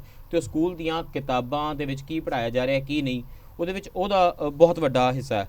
ਤੇ ਡਾਕਟਰ ਕੁਲਦੀਪ ਪੁਰੀ ਜੀ ਨੇ ਮੈਨੂੰ ਇਨਫੋਰਮ ਕੀਤਾ ਬ੍ਰੇਕ ਦੇ ਵਿੱਚ ਕਿ ਇਹ ਗੱਲ ਉਹਨਾਂ ਨੇ ਕੱਢ ਦਿੱਤੀ ਹੈ ਸਿਲੇਬਸ ਦੇ ਵਿੱਚ। ਇਹ ਪਾਈ ਹੋਈ ਸੀ ਕਿ US ਹੈਜੀਮਨੀ ਕੀ ਹੈ, ਕੋਲਡ ਵਾਰ ਦੇ ਦੌਰਾਨ ਅਮਰੀਕਾ ਨੇ ਆਪਣੀ ਹੈਜੀਮਨੀ ਕਿਸ ਤਰੀਕੇ ਨਾਲ ਸਥਾਪਿਤ ਕੀਤੀ ਹੈ। ਸਾਡੇ ਤਾਂ ਸਿਰ ਤੇ ਚੜਿਆ ਅਮਰੀਕਾ, ਆ ਡੀਗੋ ਗਾਰਸ਼ੀਆ ਤੱਕ ਹੈ। ਦੁਨੀਆ 'ਚ ਤਾਂ ਅਜੇ ਬੱਚਾ ਅਜੇ ਤਾਂ ਨਕਸ਼ੇ 'ਚ ਦੇਖਦਾ ਨਾ ਅਮਰੀਕਾ ਕਿੱਥੇ ਹੈ। ਜਦੋਂ ਉਹਨੂੰ ਆਹਿਸਤਾ ਆਹਿਸਤਾ ਪਤਾ ਲੱਗਦਾ ਵੀ ਅਮਰੀਕਾ ਨੇ ਆਪਣੇ ਪੰਜੇ ਕਿੱਥੇ ਕਿੱਥੇ ਗੱਡੇ ਹੋਏ ਨੇ, ਫਿਰ ਪਤਾ ਲੱਗਦਾ ਵੀ ਅਸੀਂ ਤਾਂ ਘਿਰੇ ਹੋਏ ਹਾਂ ਅਮਰੀਕਾ ਨਾਲ। ਇਹ ਇਕੱਲੀ ਕੋਈ ਜੋਗ੍ਰਾਫੀਕਲ ਐਂਟੀਟੀ ਨਹੀਂ ਹੈਗੀ ਨਾ, ਜੋ ਉੱਥੇ ਰੋਡੇਸ਼ੀਆ ਦੇ ਵਿੱਚ, ਉੱਥੇ ਜ਼ਾਂਬੀਆ ਦੇ ਵਿੱਚ, ਇੱਧਰ ਡੀਗੋ ਗਾਰਸ਼ੀਆ ਦੇ ਵਿੱਚ 7th ਫਲੀਟ ਲੈ ਕੇ ਸਾਡੇ ਉੱਤੇ ਹਰ ਵੇਲੇ ਚੜ੍ਹਿਆ ਰਹਿੰਦਾ। ਇਹ ਤਾਂ ਪੁੱਛੋ ਨਾ ਜਾਪਾਨੀਆਂ ਨੂੰ ਵੀ ਅਮਰੀਕਾ ਕਿੱਥੇ ਤੱਕ ਹੁੰਦਾ। ਸੋ ਮੈਂ ਜਿਹੜੀ ਗੱਲ ਅਮਰੀਕਨਸ ਦੇ ਵਿੱਚ ਇੱਕ ਡਿਫਰੈਂਟ ਦੇਖ ਰਿਹਾ ਕਿ ਉੱਥੇ ਇਹ ਜਦੋਂ ਤੋਂ ਕ੍ਰਿਟੀਕਲ ਰੇਸ ਥਿਊਰੀ ਦੀ ਗੱਲਬਾਤ ਸਟਾਰਟ ਹੋਈ ਹੈ, ਇਨਫੈਕਟ ਕ੍ਰਿਸਟੋਫਰ ਕੋਲੰਬਸ ਦੀ ਜਦੋਂ ਐਨਵਰਸਰੀ ਸੀਗੀ, ਉਹਨਾਂ ਨੇ ਕਿਹਾ ਕਿਸ ਦੀ ਮਨਾ ਰਹੇ ਹੋ, ਉਸਨੇ ਕੀ ਕੀਤਾ ਸੀ ਨੇਟਿਵਸ ਦੇ ਨਾਲ, ਅਸੀਂ ਕਿਉਂ ਮਨਾਉਂਦੀ ਹੈ, ਇਹ ਕਿਸ ਪਾਸਿਓਂ ਖੁਸ਼ੀ ਦਾ ਕੋਈ ਦਿਹਾੜਾ ਨਹੀਂ ਹੈਗਾ, ਇਹਨੂੰ ਅਸੀਂ ਇਸ ਤਰ੍ਹਾਂ ਨਹੀਂ ਮਨਾਉਣ ਦਿਆਂਗੇ। ਉਧਰੋਂ ਜਿਹੜਾ ਰਿਪਬਲਿਕਨ ਪਾਰਟੀ ਦਾ ਬੇਸ ਜਿਹੜਾ ਟਰੰਪ ਨੇ ਗਰਮ ਕੀਤਾ, ਉਹ ਤੇ ਹੁਣ ਹਰੇਕ ਚੀਜ਼ ਦੇ ਵਿੱਚੋਂ ਨੁਕਸ ਕੱਢਣ ਲੱਗ ਪਏ ਨੇ। ਉਹ ਕਹਿੰਦੇ ਨੇ ਅਸੀਂ ਤੁਹਾਨੂੰ LGBTQ ਰਾਈਟਸ ਬਾਰੇ ਕੁਝ ਨਹੀਂ ਪੜ੍ਹਾਉਣ ਦੇਣਾ। ਅਸੀਂ ਉਹ ਹੁਣ ਜਿਹੜੇ ਕ੍ਰਿਟੀਕਲ ਰੇਸ ਥਿਊਰੀ ਵਾਲੇ ਨੇ ਉਹ ਕਹਿੰਦੇ ਨੇ ਅਸੀਂ ਹਕਲਬੇਰੀ ਫੇਨ ਨਹੀਂ ਤੁਹਾਨੂੰ ਪੜ੍ਹਾਉਣ ਦੇਣਾ, ਮਾਰਕ ਟਵੇਨ ਦਾ, ਕਿਉਂਕਿ ਉਹਦੇ 'ਚ N ਵਰਡ ਯੂਜ਼ ਕੀਤਾ ਹੋਇਆ। ਮੈਂ ਵਰਡ ਪੂਰਾ ਨਹੀਂ ਬੋਲ ਰਿਹਾ, ਤੇ ਇਹ ਵਰਡ ਪੂਰਾ ਕਿਉਂ ਨਹੀਂ ਬੋਲੀਦਾ ਇਹ ਵੀ ਤੁਸੀਂ ਗੂਗਲ ਕਰ ਲੈਣਾ। ਇਸ ਕਰਕੇ ਇਹਨੂੰ ਨਹੀਂ ਪੜ੍ਹਾਉਣ ਦੇਣਾ। ਉਹ ਡਾਇਰੀ ਆਫ ਐਨ ਫਰੈਂਕ ਦੇ ਉੱਤੇ ਵੀ ਸਵਾਲ ਖੜੇ ਕਰ ਰਹੇ ਨੇ। ਟੋਨੀ ਮੋਰਿਸਨ ਦੀ ਬਿਲਵਡ, ਉਹਦੇ ਉੱਤੇ ਉਹ ਸਵਾਲ ਖੜੇ ਕਰ ਰਹੇ ਨੇ। ਸੋ ਸਕੂਲਾਂ ਦੀਆਂ ਕਿਤਾਬਾਂ ਦੇ ਵਿੱਚ ਛੋਟੀਆਂ ਛੋਟੀਆਂ ਚੀਜ਼ਾਂ ਨੂੰ ਲੈ ਕੇ ਉੱਥੇ ਪੇਰੈਂਟਸ ਐਸੋਸੀਏਸ਼ਨ ਸਰਗਰਮ ਹੋਈਆਂ ਪਈਆਂ ਨੇ, ਦੋਨਾਂ ਪਾਸਿਓਂ, ਸੱਜੇ ਪਾਸਿਓਂ ਵੀ ਲਿਬਰਲ ਪਾਸਿਓਂ ਵੀ। ਸਾਡੇ ਇੱਥੇ ਇਹ ਜਿਹੜੀ ਸਰਗਰਮੀ ਨਹੀਂ ਨਜ਼ਰ ਆ ਰਹੀ ਹੈ। ਮੈਨੂੰ ਉਹਦੇ ਵਿੱਚ ਅਧਿਆਪਕਾਂ ਦਾ, ਇੱਕ ਤੇ ਤੁਸੀਂ ਗੱਲ ਕੀਤੀ ਕਿ ਉਹ ਨੌਕਰੀ ਲਈ ਬੱਚੇ ਪੜ੍ਹਦੇ ਨੇ, ਇੱਕ ਇਤਿਹਾਸ ਦੇ ਬਾਰੇ ਅਸੀਂ ਸਿਰ ਵੀ ਕਦੋਂ ਮਾਰ ਰਹੇ ਹਾਂ। ਸਾਨੂੰ ਕਦੋਂ ਚਿੰਤਾ ਕਿ ਬੱਚੇ ਦੇ ਹਿਸਟਰੀ 'ਚੋਂ ਕਿੰਨੇ ਨੰਬਰ ਆ ਰਹੇ ਨੇ, ਨਹੀਂ ਆ ਰਹੇ। ਸਾਨੂੰ ਤਾਂ ਨੰਬਰਾਂ ਦੇ ਮਾਮਲੇ ਵਿੱਚ ਵੀ ਨਹੀਂ ਚਿੰਤਾ। ਸਾਡਾ ਸਾਰਾ ਧਿਆਨ ਤੇ ਲੱਗਾ ਸਾਡਾ ਬੱਚਾ ਸਾਇੰਸ ਪੜ੍ਹੇ, ਇੰਜੀਨੀਅਰਿੰਗ ਕਰੇ, ਸਟੈਮ ਕੋਰਸਿਸ ਦੇ ਉੱਤੇ ਸਾਰਾ ਜ਼ੋਰ ਲੱਗਾ ਹੋਇਆ ਵੀ ਸਾਇੰਸ, ਇੰਜੀਨੀਅਰਿੰਗ, ਟੈਕਨੋਲੋਜੀ ਤੇ ਮੈਥਮੈਟਿਕਸ। ਤੇ ਜੇ ਬੱਚੇ ਨੇ ਹੀ ਕਰਨਾ ਹੈ, ਲੋਕ ਕਹਿੰਦੇ ਨੇ ਵੈਸੇ ਸਾਡੇ ਕੰਮ ਵੀ ਕਦੋਂ ਆਇਆ ਵੀ ਰਾਜਾ ਅਸ਼ੋਕ ਆਪਣਾ ਮਾਲੀਆ ਕਿਵੇਂ ਇਕੱਠਾ ਕਰਦਾ ਸੀਗਾ, ਜਾਂ ਕਲਿੰਗਾ ਦੇ ਯੁੱਧ ਦੀ ਆਊਟਕਮ ਕੀ ਹੋਈ ਆ, ਜਾਂ ਉਸ ਤੋਂ ਬਾਅਦ ਕੀ ਫਰਕ ਪਿਆ, ਇਹ ਤਾਂ ਮੇਰੀ ਜ਼ਿੰਦਗੀ ਦੇ ਉੱਤੇ ਕੀ ਪ੍ਰਭਾਵ ਪਿਆ। ਉਹਨਾਂ ਲੋਕਾਂ ਨੂੰ ਤੁਸੀਂ ਕੀ ਕਹੋਗੇ ਕਿ ਉਹਨਾਂ ਨੂੰ ਕਿਉਂ ਚਿੰਤਾ ਕਰਨੀ ਚਾਹੀਦੀ ਹੈ ਇਤਿਹਾਸ ਦੀਆਂ ਕਿਤਾਬਾਂ 'ਚ? ਦਰਅਸਲ ਐਕਚੁਅਲੀ ਜਿਹੜਾ ਰਾਜੇ ਨੇ ਕੀ ਕੀਤਾ ਤੇ ਕਿਵੇਂ ਨਹੀਂ ਸੀਗਾ, ਐਕਚੁਅਲੀ ਹੁਣ ਹਿਸਟਰੀ ਜਿਹੜੀ ਹੁਣ ਹਿਸਟੋਰੀਓਗ੍ਰਾਫੀ ਦੇ ਬੇਸ ਤੇ ਜਿਹੜੀਆਂ ਕਿਤਾਬਾਂ ਲਿਖੀਆਂ ਗਈਆਂ ਸੀ, ਉਹਦੇ ਵਿੱਚ ਸਿਰਫ ਇਹੀ ਗੱਲ ਤਾਂ ਹੈ ਵੀ ਨਹੀਂ ਸੀ। ਉਹਦੇ ਵਿੱਚ ਤਾਂ ਉਸ ਵੇਲੇ ਦੀਆਂ, ਉਸ ਸਮੇਂ ਦੀਆਂ ਸੱਚਾਈਆਂ, ਉਸ ਵੇਲੇ ਦੇ ਇਕਨੋਮਿਕ, ਪੋਲੀਟੀਕਲ, ਜਿਹੜੇ ਸੋਸ਼ਲ ਸਾਰੇ ਹਾਲਾਤ ਨੇ, ਉਹ ਕਹਿੰਦੇ ਨੇ ਨਾ ਵੀ ਇਹ ਪੜ੍ਹ ਕੇ ਮੈਨੂੰ ਫਾਇਦਾ ਕੀ ਹੋਏਗਾ। ਮੈਂ ਚੰਦਰਗੁਪਤ ਮੌਰਿਆ ਕੀ ਕਰਦਾ ਸੀਗਾ, ਹਰਸ਼ਵਰਧਨ ਕੀ ਕਰਦਾ ਸੀਗਾ, ਮੈਂ ਤੋਂ ਕੀ ਸਿੱਖਣਾ। ਹੁਣ ਪਰ ਇਹ ਕਿ ਵੀ ਜੇ STEM ਦੇ ਨਾਲ ਵੀ ਨੌਕਰੀਆਂ ਨਹੀਂ ਮਿਲ ਰਹੀਆਂ, ਫਿਰ ਉਹ ਵੀ ਛੱਡ ਦੇਣਗੇ ਪੜ੍ਹਨਾ। ਹੁਣ ਇੰਜੀਨੀਅਰਿੰਗ ਕਰ ਰਹੇ ਨੇ, ਸਾਰੇ ਕਰ ਰਹੇ ਨੇ, ਉੱਥੇ ਕੁਝ ਵੀ ਨਹੀਂ ਉਹਨਾਂ ਨੂੰ ਮਿਲ ਰਿਹਾ ਬਲਕਿ, ਰਾਈਟ। ਐਕਚੁਅਲੀ ਨਾ ਇਹ ਜਿਹੜਾ ਪ੍ਰੀਮਾਈਜ਼ ਹੀ ਗਲਤ ਸੀਗਾ ਪਹਿਲੇ ਤੋਂ ਹੀ, ਰਾਈਟ। ਲੇਕਿਨ ਹੁਣ ਜਿਹੜਾ ਇਸ ਵੇਲੇ ਜੋ ਇਹ ਹੋ ਰਿਹਾ ਕਿ ਵੀ ਉਹ ਨਹੀਂ ਬੋਲ ਰਹੇ ਆ, ਉਹ ਫਿਰ ਅਸੀਂ ਗੱਲ ਕਰ ਹੀ ਚੁੱਕੇ ਹਾਂ। ਪਰ ਮੈਂ ਇਹਦੇ ਇੱਕ ਇਸ਼ਾਰਾ ਮੈਂ ਇੱਧਰ ਇਹ ਕਰਨਾ ਚਾਹੁੰਦਾ ਕਿ ਜਿਹੜਾ ਹੋਰ ਚਿੰਤਾਜਨਕ ਹੈ ਕਿ ਸਾਡੀ ਜਿਹੜੀ ਬਹਿਸ ਹੈ, ਮਤਲਬ ਸਪੋਜ਼ ਇੱਕ ਗਰੁੱਪ ਕਹਿ ਰਿਹਾ ਕਿ ਅਸੀਂ ਇਹ ਚੇਂਜਸ ਕਰ ਦਿੱਤੀਆਂ, ਦੂਜਾ ਕਹਿ ਰਿਹਾ ਵੀ ਤੁਸੀਂ ਕਿਉਂ ਕੀਤੀ। ਲੈਫਟਿਸਟ ਰਾਈਟਿਸਟ ਬਹਿਸ ਹੈ ਬਸ, ਠੀਕ ਹੈ। ਤੇ ਮੈਂ ਉਹਦੇ ਵਿੱਚ ਨਾ ਇੱਕ ਬਹਿਸ ਸੁਣ ਰਿਹਾ ਸੀਗਾ, ਤੇ ਇੱਕ ਸੱਜਣ ਇਹ ਕਹਿ ਰਹੇ ਸੀਗੇ, ਬੜੇ ਨਾਮਵਰ ਹੈਗੇ ਨੇ ਉਹ ਹਿਸਟੋਰੀਅਨ, ਤੇ ਮੈਨੂੰ ਲੱਗਾ ਵੀ ਇਹ ਲੈਵਲ ਹੈ ਬਹਿਸ ਦਾ। ਕਹਿੰਦੇ US ਹੈਜਮਨੀ ਇਨ ਵਰਲਡ ਪੋਲਿਟਿਕਸ ਤੁਸੀਂ ਕੱਢਤੀ, ਕਹਿੰਦਾ ਤੁਸੀਂ US ਹੈਜਮਨੀ ਤੇ ਪਾਈ ਹੋਈ ਸੀ, ਤੁਸੀਂ ਚਾਈਨੀਜ਼ ਹੈਜਮਨੀ ਤੇ ਨਹੀਂ ਸੀ ਪਾਈ। ਉਦੋਂ ਚਾਈਨਾ ਹੈਜਮੋਨਿਕ ਨਹੀਂ ਹੈਗਾ, ਤੁਹਾਨੂੰ ਉਸ ਲਈ ਕਿਉਂਕਿ ਤੁਸੀਂ ਨੈਕਸਲਾਈਟ ਸੀਗੇ ਨਾ, ਤੇ ਇਸ ਕਰਕੇ ਤੁਹਾਨੂੰ ਚਾਈਨਾ ਚੰਗਾ ਲੱਗਦਾ ਸੀਗਾ। ਮਤਲਬ ਸਾਡੀ ਨਾ ਇਸ ਲਈ ਤੂੰ ਮੈਂ ਵਾਲੀ ਇਸ ਤਰ੍ਹਾਂ ਦੀ ਬਹਿਸ ਹੈ, ਤੇ ਜਿਹੜੀ ਕਿ ਟੋਟਲੀ ਅਨਐਕੈਡੈਮਿਕ ਬਹਿਸ ਹੈ। ਮਤਲਬ ਮੈਨੂੰ ਇਸ ਗੱਲ ਤੋਂ ਵੀ ਜ਼ਿਆਦਾ ਚਿੰਤਾ ਹੋ ਰਹੀ ਹੈ ਹੁਣ ਜਿਹੜੀਆਂ ਚੇਂਜਸ ਹੋਈਆਂ ਨੇ। ਮੈਂ ਇਹਨਾਂ ਕਿਤਾਬਾਂ ਦੇ ਬਾਰੇ ਇਹ ਮਤਲਬ ਅਸੀਂ ਸਾਰੇ ਇਸ ਦੀ ਤੁਸੀਂ ਸਭ ਉਹਨਾਂ ਲੋਕਾਂ ਨੂੰ ਪਰਸਨਲੀ ਜਾਣਦੇ ਹੋ ਜਿਨ੍ਹਾਂ ਨੇ ਇਹ ਕਿਤਾਬਾਂ ਤਸ਼ਕੀਲ ਦਿੱਤੀਆਂ ਨੇ। ਇਹ ਸ਼ਾਹਦੀ ਭਰ ਸਕਦੇ ਹਾਂ ਕਿ ਵੀ ਹਿੰਦੁਸਤਾਨ ਦੇ ਕਿੰਨੇ ਲੋਕ ਜਿਹੜੇ ਐਕੈਡਮਿਸ਼ੀਅਨਸ ਨੇ ਇਸ ਗੱਲ ਬਿਲਾ ਇਮਤਿਆਜ਼ ਕਿ ਉਹ ਕਿਸ ਨੇ, ਨੀਲਾਦਰੀ ਭੱਟਾਚਾਰਿਆ ਦੇ ਲੈਵਲ ਦੇ ਲੋਕ, ਹਰੀਅਮਰਾ ਦੇ ਲੈਵਲ ਦੇ ਲੋਕ, ਯੁਗੇਂਦਰ ਯਾਦਵ ਇਹਦੇ ਨਾਲ ਜੁੜੇ ਰਹੇ ਨੇ। ਦਾ ਗ੍ਰੇਟ ਪ੍ਰੋਫੈਸਰ ਕ੍ਰਿਸ਼ਨ ਕੁਮਾਰ ਦੀ ਦੇਖ ਰੇਖ ਥੱਲੇ ਕਿਤਾਬਾਂ ਬਣੀਆਂ। ਬਿਲਕੁਲ, ਮਤਲਬ ਕਿਸੇ ਕੋਈ ਰਿਸ਼ੀ ਲੱਭਣਾ ਹੋਵੇ ਹਿੰਦੁਸਤਾਨ ਦੇ ਵਿੱਚੋਂ ਤੇ ਨੇੜੇ ਉਹੀ ਲੱਭ ਜਾਂਦੇ ਨੇ। ਮਤਲਬ ਉਹਨਾਂ ਉਹਨਾਂ ਨੇ ਇਹ ਕੰਮ ਕੀਤਾ ਤੇ ਜਿਨ੍ਹਾਂ ਨੇ ਕੱਟਣਾ ਸੀਗਾ ਉਹਨਾਂ ਨੇ ਹੱਦ ਹੀ ਮੁਕਾ ਦਿੱਤੀ। ਔਰ ਉਹ ਨਾ ਇੱਕ ਪ੍ਰੋਫੈਸਰ ਗੱਲ ਕਰ ਰਹੇ ਸੀ, ਕਹਿੰਦੇ ਵੀ ਮੈਂ ਸਮਝ ਗਿਆ ਕਿ ਤੁਹਾਡਾ ਕਿ ਇਹ ਬਿਲਕੁਲ ਇਹ ਤੇ ਇਦਾਂ ਹੀ ਗੱਲ ਹੈ ਕਿ ਯਾਰ ਤੇਰਾ ਭਾਰ ਬਹੁਤ ਵਧੀਆ ਹੈ ਤੇ ਕੁਝ ਕੱਟਣਾ ਹੈ ਵੀ ਬੰਦੇ ਦੀ ਬਾਂਹ ਕੱਟ ਦਿਓ, ਬੰਦੇ ਦੀ ਲੱਤ ਕੱਟ ਦਿਓ, ਕਿਉਂਕਿ ਭਾਰ ਬਹੁਤ ਜ਼ਿਆਦਾ ਭਾਰ ਨਹੀਂ ਰੱਖਣਾ ਵੀ ਬੱਚੇ ਦੇ ਉੱਪਰ। ਸੋ ਉਹ ਇਸ ਤਰ੍ਹਾਂ ਦਾ ਕੱਟਵੱਡ ਹੋਇਆ। ਇੰਟਰਸਟਿੰਗ ਗੱਲ ਇਹ ਹੈ ਮਨਦੀਪ ਜੀ, ਪਾਕਿਸਤਾਨ ਦੇ ਵਿੱਚ ਬਹੁਤ ਸਾਰੀਆਂ ਇਤਿਹਾਸ ਦੀਆਂ ਕਿਤਾਬਾਂ ਦੇ ਵਿੱਚ ਭਾਰਤ ਦੇ ਪ੍ਰਤੀ ਜ਼ਹਿਰੀਲਾ ਪ੍ਰਚਾਰ ਜਿਹੜਾ ਉਹ ਭਰਿਆ ਹੋਇਆ ਸੀ ਜਗ੍ਹਾ ਜਗ੍ਹਾ ਦੇ ਉੱਤੇ, ਅੱਜ ਵੀ ਉੱਥੇ ਉਸ ਤਰ੍ਹਾਂ ਦੀ ਹੈ। ਪਰ ਇਹਦੇ ਬਾਰੇ ਉੱਥੇ ਇੱਕ ਸਰਗਰਮ ਤਬਕਾ ਜ਼ੋਰ ਸ਼ੋਰ ਨਾਲ ਬਹਿਸ ਕਰਦਾ ਹੈ। ਪਾਕਿਸਤਾਨ ਦੇ ਵਿੱਚ ਉਹਨਾਂ ਬਹਿਸਾਂ ਨੂੰ ਜੇ ਤੁਸੀਂ ਦੇਖੋ ਇੰਜ ਲੱਗਦਾ ਹੈ ਕਿ ਇਹ ਬੰਦ ਕਮਰਿਆਂ ਵਿੱਚ ਹੁੰਦੀਆਂ ਹੋਣਗੀਆਂ, ਉੱਥੇ ਤਾਂ ਖਤਰੇ ਹੀ ਬੜੇ ਨੇ ਇਹ ਗੱਲਾਂ ਕਰਨ ਦੇ ਵਿੱਚ। ਪਰ ਤੁਸੀਂ ਉੱਥੇ ਦੇਖੋ ਕਿ ਉੱਥੇ ਪਰਵੇਜ਼ ਹੂਦਬੋਏ ਇਸ਼ਤਿਆਕ ਅਹਿਮਦ ਦੇ ਨਾਲ ਬੈਠ ਕੇ ਕਿਵੇਂ ਗੱਲ ਕਰਦੇ ਨੇ ਕਿ ਜਿਨਾ ਕਿੰਨਾ ਮੀਨ ਆਦਮੀ ਸੀ, ਕਿੰਨੀਆਂ ਘਟੀਆ ਗੱਲਾਂ ਕਰ ਰਿਹਾ ਸੀ, ਜਗ੍ਹਾ ਜਗ੍ਹਾ ਤੇ ਲੋਕਾਂ ਨੂੰ ਕੀ ਪ੍ਰੋਮਿਸ ਕਰਦਾ ਰਿਹਾ ਜਦ ਕਿ ਉਹਦਾ ਕੁਝ ਵੀ ਡਿਲੀਵਰ ਕਰਨ ਦਾ ਕੋਈ ਇਰਾਦਾ ਹੀ ਨਹੀਂ ਸੀ। ਮਤਲਬ ਆ ਜਿਹੜੀ ਨਵੀਂ ਕਿਤਾਬ ਹੈ ਇਸ਼ਤਿਆਕ ਅਹਿਮਦ ਦੀ, ਜਿਨਾ ਹਿਜ਼ ਸਕਸੈਸਿਸ ਹਿਜ਼ ਫੇਲਿਅਰਸ, ਉਹਨਾਂ ਨੇ ਤਹਿ ਲਾ ਕੇ ਰੱਖ ਦਿੱਤੀ ਹੈ। ਕੇ ਅਜ਼ੀਜ਼ ਉਹਨਾਂ ਦੇ ਐਮੀਨੈਂਟ ਹਿਸਟੋਰੀਅਨ ਨੇ, ਕਿਤੇ ਵੀ ਇੰਟਰਨੈਸ਼ਨਲ ਪੱਧਰ ਦੇ ਹਿਸਟੋਰੀਅਨਸ ਵਿੱਚ ਉਹਨਾਂ ਦਾ ਨਾਮ ਆਉਂਦਾ। ਉਹਨਾਂ ਨੇ ਪਾਕਿਸਤਾਨ ਦੇ ਸਕੂਲਾਂ ਦੀਆਂ ਕਿਤਾਬਾਂ ਦਾ ਜ਼ਬਰਦਸਤ ਐਨਾਲਿਸਿਸ ਕੀਤਾ ਹੈ ਤੇ ਉਹਨਾਂ ਦੀ ਕਿਤਾਬ ਦਾ ਨਾਮ ਹੈ ਦ ਮਰਡਰ ਆਫ ਹਿਸਟਰੀ, ਇਤਿਹਾਸ ਦਾ ਕਤਲ, ਕਿ ਅਸੀਂ ਪਾਕਿਸਤਾਨ ਦੇ ਬੱਚਿਆਂ ਨੂੰ ਉਹਨਾਂ ਦੀਆਂ ਹਿਸਟਰੀ ਟੈਕਸਟ ਬੁੱਕਸ ਦੇ ਵਿੱਚ ਕਿਸ ਤਰੀਕੇ ਨਾਲ ਕੁਫਰ ਪੜ੍ਹਾਉਂਦੇ ਆ, ਝੂਠ ਪੜ੍ਹਾਉਂਦੇ ਆ ਆਪਣੇ ਹਿੰਦੁਸਤਾਨੀ ਭੈਣਾਂ ਭਰਾਵਾਂ ਬਾਰੇ। ਇਹ ਜਿਹੜੀਆਂ ਬਹਿਸਾਂ ਨੇ, ਮਤਲਬ ਸਾਨੂੰ ਤੇ ਉਹਨਾਂ ਤੋਂ ਬਹੁਤ ਕੁਝ ਸਿੱਖਣਾ ਚਾਹੀਦਾ ਸੀਗਾ। ਮੈਂ ਅੱਜ ਵੀ ਦਾ ਬਲੈਕ ਹੋਲ ਦੇ ਡਿਬੇਟਸ ਦੇਖਦਾ ਪਰਵੇਜ਼ ਹੂਦਬੋਏ ਦੇ, ਮੈਨੂੰ ਲੱਗਦਾ ਜੇ ਸਾਡੇ ਲੋਕ ਰੋਜ਼ ਪਾਕਿਸਤਾਨੀ ਟੀਵੀ ਦੇਖਣਾ ਸ਼ੁਰੂ ਕਰ ਦੇਣ, ਮਤਲਬ ਇਟਸ ਇੰਟਰਸਟਿੰਗ। ਮੈਨੂੰ ਵੀ ਕੇ ਅਜ਼ੀਜ਼ ਦੀ ਕਿਤਾਬ ਬਾਰੇ ਉਦੋਂ ਪਤਾ ਲੱਗਾ ਜਦੋਂ ਦੁਨੀਆ ਨਿਊਜ਼ ਤੇ ਮੈਂ ਉਹਨਾਂ ਦਾ ਬੜੇ ਮੁਨਫਰਿਦ ਪੱਤਰਕਾਰ ਨੇ ਸਾਦ ਰਸੂਲ, ਉਹਨਾਂ ਨੇ ਜ਼ਿਕਰ ਕੀਤਾ ਕਿ ਅਸੀਂ ਬੱਚਿਆਂ ਨੂੰ ਪੜ੍ਹਾ ਕੀ ਰਹੇ ਹਾਂ। ਉਹਨਾਂ ਨੇ ਗੱਲ ਕਰ ਰਹੇ ਸੀ ਦਹਿਸ਼ਤਵਾਦੀ, ਕਿ ਦਹਿਸ਼ਤਵਾਦ ਆਉਂਦਾ ਕਿੱਥੋਂ। ਉਹ ਕਹਿੰਦੇ ਅਸੀਂ ਸਕੂਲਾਂ 'ਚ ਦਹਿਸ਼ਤਵਾਦੀ ਤਿਆਰ ਕਰਦੇ ਹਾਂ, ਇਹੋ ਜਿਹੀਆਂ ਤਾਂ ਕਿਤਾਬਾਂ ਪੜ੍ਹਾਉਂਦੇ ਹਾਂ। ਫਿਰ ਉਹਨਾਂ ਨੇ ਕੇ ਅਜ਼ੀਜ਼ ਦੀ ਕਿਤਾਬ ਤੋਂ ਕੋਟ ਕਰਕੇ ਦਿਖਾਇਆ, why are we not changing. ਅਸੀਂ ਤਾਂ ਬਹੁਤ ਬਿਹਤਰ ਕਰਨਾ ਸੀ, ਅਸੀਂ ਪਾਕਿਸਤਾਨ ਤੋਂ ਅਗਾਂਹ ਜਾਣਾ ਸੀ, ਅਸੀਂ ਪਾਕਿਸਤਾਨ ਵੱਲ ਨੂੰ ਕਿਉਂ ਤੁਰ ਪਏ ਆ? ਨਹੀਂ, ਆਪਾਂ ਨੂੰ ਇਹ ਲੱਗਦਾ ਵੀ ਉਹ ਮੱਛੀ ਆ ਜਿਹੜੀ ਪੱਥਰ ਚੱਟ ਕੇ ਮੁੜ ਰਹੀ ਆ, ਆਪਾਂ ਹਜੇ ਪੱਥਰ ਚੱਟਣ ਵੱਲ ਵੱਧ ਰਹੇ ਆ। ਤੇ ਇਸ ਕਰਕੇ ਆਪਣੀ ਤਾਂ ਪੂਰੀ ਤੇਜ਼ੀ ਆ ਵੀ ਆਪਾਂ ਇੱਕ ਵਾਰੀ ਹਿੰਦੂ ਰਾਸ਼ਟਰ ਬਣ ਜਾਈਏ, ਉਸ ਤੋਂ ਪਿੱਛੋਂ ਆਪਣੀਆਂ ਗਲਤੀਆਂ ਤੋਂ ਫਿਰ ਸਿੱਖਾਂਗੇ। ਜਿਵੇਂ ਉਰਦੂ ਦੀ ਆਖਰੀ ਕਿਤਾਬ ਦੇ ਵਿੱਚ ਉਹ ਲਿਖਿਆ ਹੋਇਆ ਨਾ ਜੀ, ਕਿ ਇੱਕ ਵਾਰੀ ਗਲਤੀ ਹੋ ਗਈ ਸਾਡੇ ਤੋਂ, ਪਾਕਿਸਤਾਨ ਬਣਾ ਲਿਆ, ਦੁਬਾਰਾ ਨਹੀਂ ਕਰਦੇ। ਉਹ ਹੁਣ ਮਤਲਬ ਉਹੀ ਕਹਿ ਸਕਦਾ ਜਿਹਨੇ ਗਲਤੀ ਕੀਤੀ ਹੋਵੇ। ਮੈਂ ਸਿਰਫ ਇੰਨਾ ਸੋਚ ਰਿਹਾ, ਉਹਨਾਂ ਨੇ ਉਰਦੂ ਕੀ ਆਖਰੀ ਕਿਤਾਬ ਦੇ ਨਾਲ ਹੀ ਚਿੱਠੀ ਲਿਖੀ ਸੀ ਵੀ ਇਸ ਕਿਤਾਬ ਨੂੰ ਸਾਰੇ ਸਕੂਲਾਂ ਦੇ ਵਿੱਚ ਲਾ ਦਿੱਤਾ ਜਾਵੇ। ਇਹ ਹੁਣ ਆਖਰੀ ਕਿਤਾਬ ਲਿਖ ਦਿੱਤੀ ਗਈ ਹੈ, ਇਸ ਤੋਂ ਬਾਅਦ ਕੋਈ ਕਿਤਾਬ ਲਿਖਣ ਦੀ ਲੋੜ ਨਹੀਂ ਹੈ। ਐਜੂਕੇਸ਼ਨ ਮਿਨਿਸਟਰ ਨੇ ਜਵਾਬ ਲਿਖਿਆ ਇਬਨ ਇੰਸ਼ਾ ਨੂੰ, ਉਹ ਕਹਿੰਦੇ ਪ੍ਰੋਬਲਮ ਤੇਰੀ ਕਿਤਾਬ ਨਾਲ ਇਹ ਹੈ ਵੀ ਇਹਨੂੰ ਪੜ੍ਹ ਕੇ ਸਾਰੇ ਸਟੂਡੈਂਟ ਟੀਚਰ ਬਣ ਜਾਣਗੇ ਤੇ ਸਾਰੇ ਟੀਚਰਾਂ ਨੂੰ ਸਟੂਡੈਂਟ ਬਣਨਾ ਪਏਗਾ। ਤੇ ਅੱਜ ਉਰਦੂ ਕੀ ਆਖਰੀ ਕਿਤਾਬ ਜਿਹੜੀ ਜਗ੍ਹਾ ਜਗ੍ਹਾ ਪੜ੍ਹੀ ਜਾਂਦੀ ਸੀ, ਅੱਜ ਮੈਂ ਉੱਚੀ ਆਵਾਜ਼ ਦੇ ਵਿੱਚ ਜੇ ਸੜਕ ਤੇ ਪੜ੍ਹਾਂ ਤੇ ਝੱਟ ਇੱਕ ਭੀੜਾ ਕੇ ਮੈਨੂੰ ਕੁੱਟ ਕੇ ਉੱਥੇ ਥਾਂ ਮਾਰ ਦੇਗੀ। ਸਾਡਾ ਟੋਲਰੈਂਸ ਲੈਵਲ ਖਤਮ ਹੈ। ਅਸੀਂ ਸਵਾਮੀ ਐਂਡ ਫਰੈਂਡਸ ਲਾਈ ਸੀ ਨਾ ਸਕੂਲਾਂ ਦੇ ਵਿੱਚ, R.K. ਨਾਰਾਇਣ ਦੀ। ਅੱਜ ਸਵਾਮੀ ਐਂਡ ਫਰੈਂਡਸ ਕੋਈ ਪੜ੍ਹ ਕੇ ਦਿਖਾਵੇ ਕਿ ਉਹਦਾ ਜਿਹੜਾ ਉਹ ਐਪੀਨੋਮਸ ਹੀਰੋ ਹੈ ਸਵਾਮੀ, ਤੇ ਜਿਹੜਾ ਉਹਦਾ ਦੋਸਤ ਹੈ ਉਹ ਕ੍ਰਿਸਚੀਅਨ ਟੀਚਰ, ਉਹ ਇੱਕ ਦੂਜੇ ਦੇ ਗੁਰੂ ਬਾਰੇ ਕੀ ਕਹਿੰਦੇ ਨੇ, ਉਹ ਜੀਸਸ ਬਾਰੇ ਕੀ ਕਹਿ ਰਹੇ ਆ, ਉਹ ਹਿੰਦੂਆਂ ਦੇ ਗੁਰੂਆਂ ਬਾਰੇ ਕੀ ਕਹਿ ਰਹੇ ਨੇ, ਤੇ ਉਹਨੂੰ ਅਸੀਂ ਮਜ਼ੇ ਲੈ ਕੇ ਪੜ੍ਹਦੇ ਸੀਗੇ। ਤੇ ਅੱਜ ਦੀ ਡੇਟ ਦੇ ਵਿੱਚ ਤੇ ਬੇਅਦਬੀਆਂ ਦੇ ਵੱਡੇ ਮਸਲੇ ਖੜੇ ਹੋ ਜਾਣ ਇਮੀਡੀਏਟਲੀ। ਬਿਲਕੁਲ, ਆਪਣਾ ਹੁਣ ਜਿਹੜੇ ਆਈਡੀਓਲੋਜੀ ਦੀ ਥਾਂ ਤੇ ਹੁਣ ਆਇਡੈਂਟੀਟੀ ਨੇ ਲੈ ਲਈ ਲੱਗਦਾ ਸਾਰੇ ਪਾਸੇ, ਤੇ ਇਹੀ ਆਪਣੇ ਹੁਣ ਟੈਕਸਟ ਬੁੱਕਸ ਦੇ ਵਿੱਚ ਹੋ ਰਿਹਾ। ਬਾਕੀ ਇੱਕ ਗੱਲ ਇਹ ਵੀ ਆ ਵੀ ਜਿਹੜਾ ਸੋਸ਼ਲ ਸਾਇੰਸਿਸ ਦੇ ਵਿੱਚ ਪੂਰਾ ਪ੍ਰੋਜੈਕਟ ਚੱਲ ਰਿਹਾ ਹੈਗਾ, ਉਹ ਇਹੀ ਆ ਵੀ ਕਿਸੇ ਨਾ ਕਿਸੇ ਤਰ੍ਹਾਂ ਨਾਲ ਤੁਹਾਡੀ ਸਾਰੀ ਸੋਚਣ ਦੀ ਕੁਵਤ, ਤੁਹਾਡਾ ਸਾਰਾ ਰੈਜ਼ਿਸਟੈਂਸ ਦਾ ਲੈਵਲ, ਉਹ ਸਾਰਾ ਕੁਝ ਖਤਮ ਕਰਕੇ ਕਿਵੇਂ ਤੁਹਾਨੂੰ ਇੱਕ ਡਿਕਟੇਟਰਸ਼ਿਪ ਵਾਸਤੇ ਤਿਆਰ ਕੀਤਾ ਜਾ ਸਕੇ। ਵੱਡੇ ਹੋ ਕੇ ਤੇਜਿੰਦਰਪਾਲ ਬੱਗਾ ਦੀ ਪਾਰਟੀ 'ਚ ਕਿਉਂ ਸ਼ਾਮਲ ਕਰਨਾ, ਤੁਸੀਂ ਛੋਟੇ ਹੀ ਤੇਜਿੰਦਰਪਾਲ ਬੱਗਾ ਬਣ ਜਾਓ। ਪਰ ਇਹ ਮਸਲਾ ਤੇ ਪੁਰਾਣਾ। ਆ ਜਨਤਾ ਪਾਰਟੀ ਦੀ ਸਰਕਾਰ ਸੀ, ਮੁਰਾਰਜੀ ਦੇਸਾਈ ਨਵੇਂ ਪ੍ਰਧਾਨ ਮੰਤਰੀ ਬਣੇ, ਜਨ ਸੰਘ ਦੇ ਵੱਡੇ ਲੀਡਰ ਹੁੰਦੇ ਸੀ ਨਾਨਾ ਜੀ ਦੇਸ਼ਮੁਖ।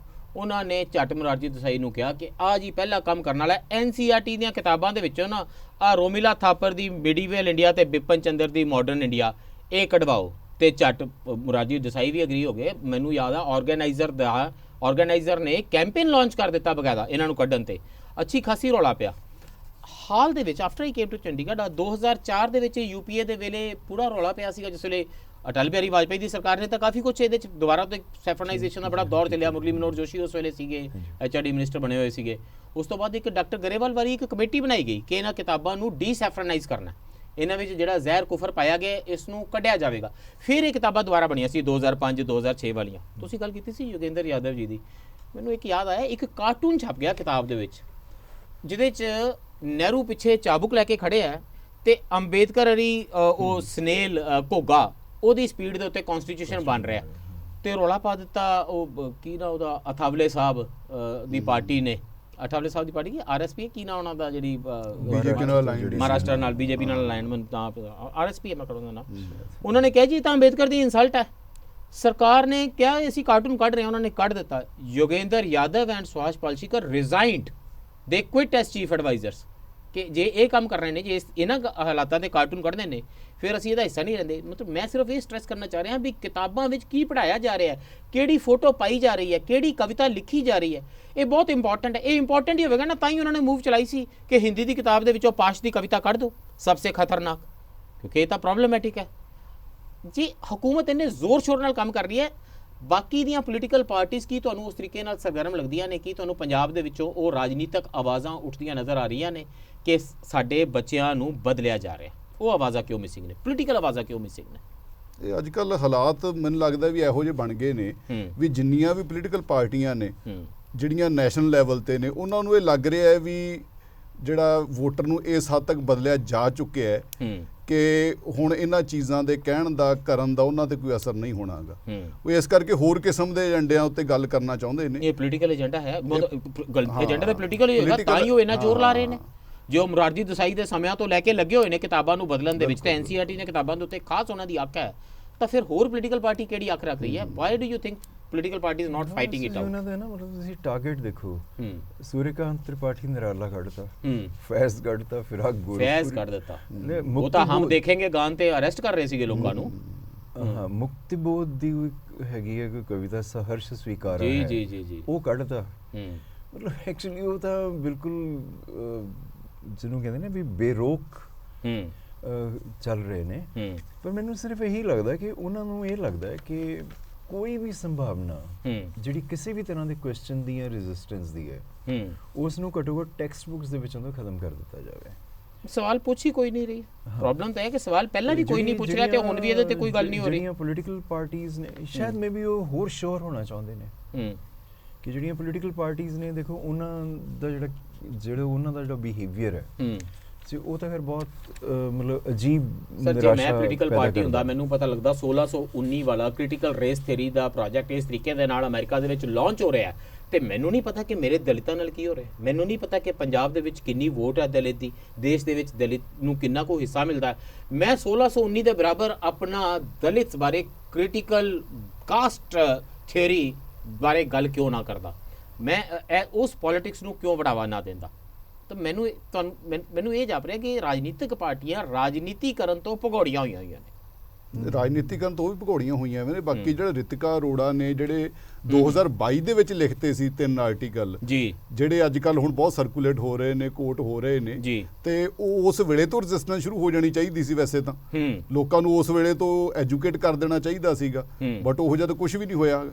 ਆਪਾਂ ਤਾਂ ਹੁਣ ਮਤਲਬ ਜਿਵੇਂ ਆਪਾਂ ਜਿਹੜੀ ਗੱਲ ਕਰ ਰਹੇ ਆ, ਇਹ ਪਿਛਲੇ 3-4 ਦਿਨਾਂ ਤੋਂ ਇੱਕ ਇਨੀਸ਼ੀਅਲ ਸਟੇਜ ਤੇ ਰੈਜ਼ਿਸਟੈਂਸ ਚੱਲ ਰਹੀ ਹੈ, ਤੱਕ ਖਤਮ ਵੀ ਹੋ ਜਾਏਗੀ। ਇੱਕ ਤਾਂ ਪਹਿਲਾਂ ਹੀ ਘੱਟ ਹੋ ਰਹੀ ਹੈ, ਫਿਰ ਖਤਮ ਵੀ ਹੋ ਜਾਏਗੀ। ਮੈਂ ਇੰਡੀਅਨ ਐਕਸਪ੍ਰੈਸ ਦੀ ਹੈਡਲਾਈਨ ਦੇਖ ਰਿਹਾ ਸੀ ਕਿ ਅੱਜ ਤੇ ਇਹ ਤੁਸੀਂ ਪੜ੍ਹ ਸਕਦੇ ਹੋ, ਭਾਵੇਂ ਉਹਨਾਂ ਨੇ ਲਕੀਰਾਂ ਮਾਰ ਦਿੱਤੀਆਂ ਨੇ, ਉਹਨਾਂ ਨੇ ਕਿਹਾ ਕਿ ਇਹ ਸਭ ਕੱਢ ਦਿੱਤਾ ਗਿਆ। ਹੁਣ ਇਸ ਤੋਂ ਜ਼ਿਆਦਾ ਤੁਹਾਡਾ ਧਿਆਨ ਕਿਵੇਂ ਖਿੱਚਿਆ ਜਾਵੇ ਕਿ ਅਖਬਾਰ ਦਾ ਸੰਪਾਦਕ ਅਖਬਾਰ ਵਿੱਚ ਸੁਰਖੀ ਲਾ ਕੇ ਕਾਟੇ ਮਾਰ ਰਿਹਾ ਕਿ ਇਸ ਨੂੰ ਹਮੇਸ਼ਾ ਲਈ ਕੱਢ ਦਿੱਤਾ ਗਿਆ। ਸੋ ਤੁਹਾਡੇ ਬੱਚਿਆਂ ਦੇ ਮਨ ਮਸਤਕ ਦੇ ਵਿੱਚੋਂ ਜੇ ਨਰਮਦਾ ਬਚਾਓ ਅੰਦੋਲਨ ਕੱਢ ਦਿੱਤਾ ਜਾਵੇਗਾ, ਗੁਜਰਾਤ ਰਾਈਟਸ ਕੱਢ ਦਿੱਤੇ ਜਾਣਗੇ, ਦਿੱਲੀ ਵਿੱਚ ਸਿੱਖਾਂ ਉੱਤੇ ਕੀ ਕਹਿਰ ਵਾਪਰਦਾ 84 ਦੇ ਵਿੱਚ ਕੱਢ ਦਿੱਤਾ ਜਾਵੇਗਾ, ਦੇਸ਼ ਦੀ ਵਿੱਚ ਪਾਰਟੀਸ਼ਨ ਦੇ ਬਾਰੇ ਜਿਹੜਾ ਨੈਰੇਟਿਵ ਹੈ ਉਹ ਕਿੰਨਾ ਬਦਲਿਆ। ਮਤਲਬ ਤੁਸੀਂ ਇਹ ਦੇਖੋ ਕਿ ਪਾਰਟੀਸ਼ਨ ਬਾਰੇ ਕੀ ਸਾਡਾ ਨੈਰੇਟਿਵ ਸੀਗਾ ਜਿਸ ਵੇਲੇ ਆਇਸ਼ਾ ਜਲਾਲ ਦੀ ਕਿਤਾਬ ਆਉਂਦੀ ਹੈ ਦ ਸੋਲ ਸਪੋਕਸਮੈਨ, ਜਿਨ੍ਹਾਂ ਬਾਰੇ ਕਿਵੇਂ ਉਹ ਬਦਲਦਾ ਹੈ। ਜਿਸ ਵੇਲੇ ਟ੍ਰਾਂਸਫਰ ਆਫ ਪਾਵਰ ਡਾਕੂਮੈਂਟਸ ਆਉਂਦੇ ਨੇ 12th ਵੋਲਿਊਮ, ਕਿਵੇਂ ਉਹ ਬਦਲਦਾ। ਜਿਸ ਵੇਲੇ HM ਸੀਰਵਾਈ ਲੀਜੈਂਡਸ ਐਂਡ ਰਿਐਲਿਟੀ ਲਿਖਦੇ ਨੇ, ਕਿਸ ਤਰ੍ਹਾਂ ਉਹ ਸਾਰਾ ਬਦਲਦਾ। ਤੇ ਅੱਜ ਇਸ਼ਤਿਆਕ ਅਹਿਮਦ ਕਿਵੇਂ ਬਦਲ ਰਹੇ ਨੇ ਸਾਰੇ ਉਸ ਨੂੰ। ਉਹਦੇ ਅਨੁਸਾਰ ਲਗਾਤਾਰ ਇਹਨਾਂ ਕਿਤਾਬਾਂ ਨੇ ਬਦਲਣਾ ਸੀ। ਉਹਦੀ ਜਗ੍ਹਾ ਦੇ ਉੱਤੇ ਅਸੀਂ ਕਿਸੇ ਪਿਛਲੀ ਸਦੀ ਦੇ ਵਿੱਚ ਸੁੱਟੇ ਜਾ ਰਹੇ ਹਾਂ, ਜਿੱਥੋਂ ਸਾਡਾ ਇੱਕ ਸਾਂਝਾ ਇਤਿਹਾਸ ਬਣਾਇਆ ਜਾ ਰਿਹਾ ਕਿ ਇਹ ਹਮੇਸ਼ਾ ਤੋਂ ਰਿਸ਼ੀਆਂ ਮੁਨੀਆਂ ਦੀ ਧਰਤੀ ਸੀ, ਜਿੱਥੇ ਕਿਸੇ ਨਾਲ ਕੋਈ ਵਿਤਕਰਾ ਨਹੀਂ ਸੀ, ਵਿਦਿਆ ਹਰ ਕਿਸੇ ਨੂੰ ਬਰਾਬਰ ਦੀ ਮਿਲਦੀ ਸੀ। ਤੇ ਅੱਗੋਂ ਆਉਣ ਵਾਲਾ ਸਮਾਂ ਇੰਨਾ ਸੁਨਹਿਰੀ ਹੈ। ਹੁਣ ਅਸੀਂ G20 ਦੇ ਲੀਡਰ ਹਾਂ, ਦੇਸ਼ ਸਾਡਾ ਮਹਾਨ ਹੈ, ਨੇਤਾ ਹਰਮਨ ਪਿਆਰਾ ਹੈ, ਤੇ ਛੇਤੀ ਅਸੀਂ ਯੂਨਾਈਟਿਡ ਨੇਸ਼ਨ ਦੀ ਸਿਕਿਉਰਿਟੀ ਕੌਂਸਲ ਦੇ ਵਿੱਚ ਆਪਣੀ ਪੱਕੀ ਕੁਰਸੀ ਲਾਉਣੀ ਹੈ ਤੇ ਸੁਪਰ ਪਾਵਰ ਬਣ ਜਾਣਾ। ਦੋਨਾਂ ਵਿੱਚੋਂ ਕੋਈ ਇੱਕ ਸੱਚ ਹੈ ਇਹ ਕਿਤਾਬਾਂ ਵਿੱਚ ਕੀ ਪਾਇਆ ਜਾ ਰਿਹਾ, ਕੀ ਕੱਢਿਆ ਜਾ ਰਿਹਾ, ਇਹੀ ਤੁਹਾਡੇ ਬੱਚਿਆਂ ਨੂੰ ਸਿਖਾਏਗਾ ਕਿ ਕਿਹੜਾ ਦੇਸ਼ ਸੱਚਮੁੱਚ ਐਗਜ਼ਿਸਟ ਕਰਦਾ। ਵਰਨਾ 500 ਸਾਲਾਂ ਬਾਅਦ ਹਲਦੀ ਘਾਟੀ ਦੀ ਲੜਾਈ ਕਿਸ ਨੇ ਲੜੀ ਸੀ, ਇਹ ਫੈਸਲਾ ਤੁਸੀਂ ਵੱਖ-ਵੱਖ ਕਰ ਸਕਦੇ ਹੋ। ਗੁਆਂਢੀ ਕੋਈ ਹੋਰ, ਤੁਹਾਡਾ ਕੋਈ ਹੋਰ, ਤੇ ਬਾਹਰ ਲੜਾਈ ਲਈ ਮੈਦਾਨ ਤਿਆਰ ਹੈ। ਇੰਨਾ ਹੀ ਅੱਜ ਲਈ। ਧੰਨਵਾਦ ਤੇ ਰੱਬ ਰਾਖਾ।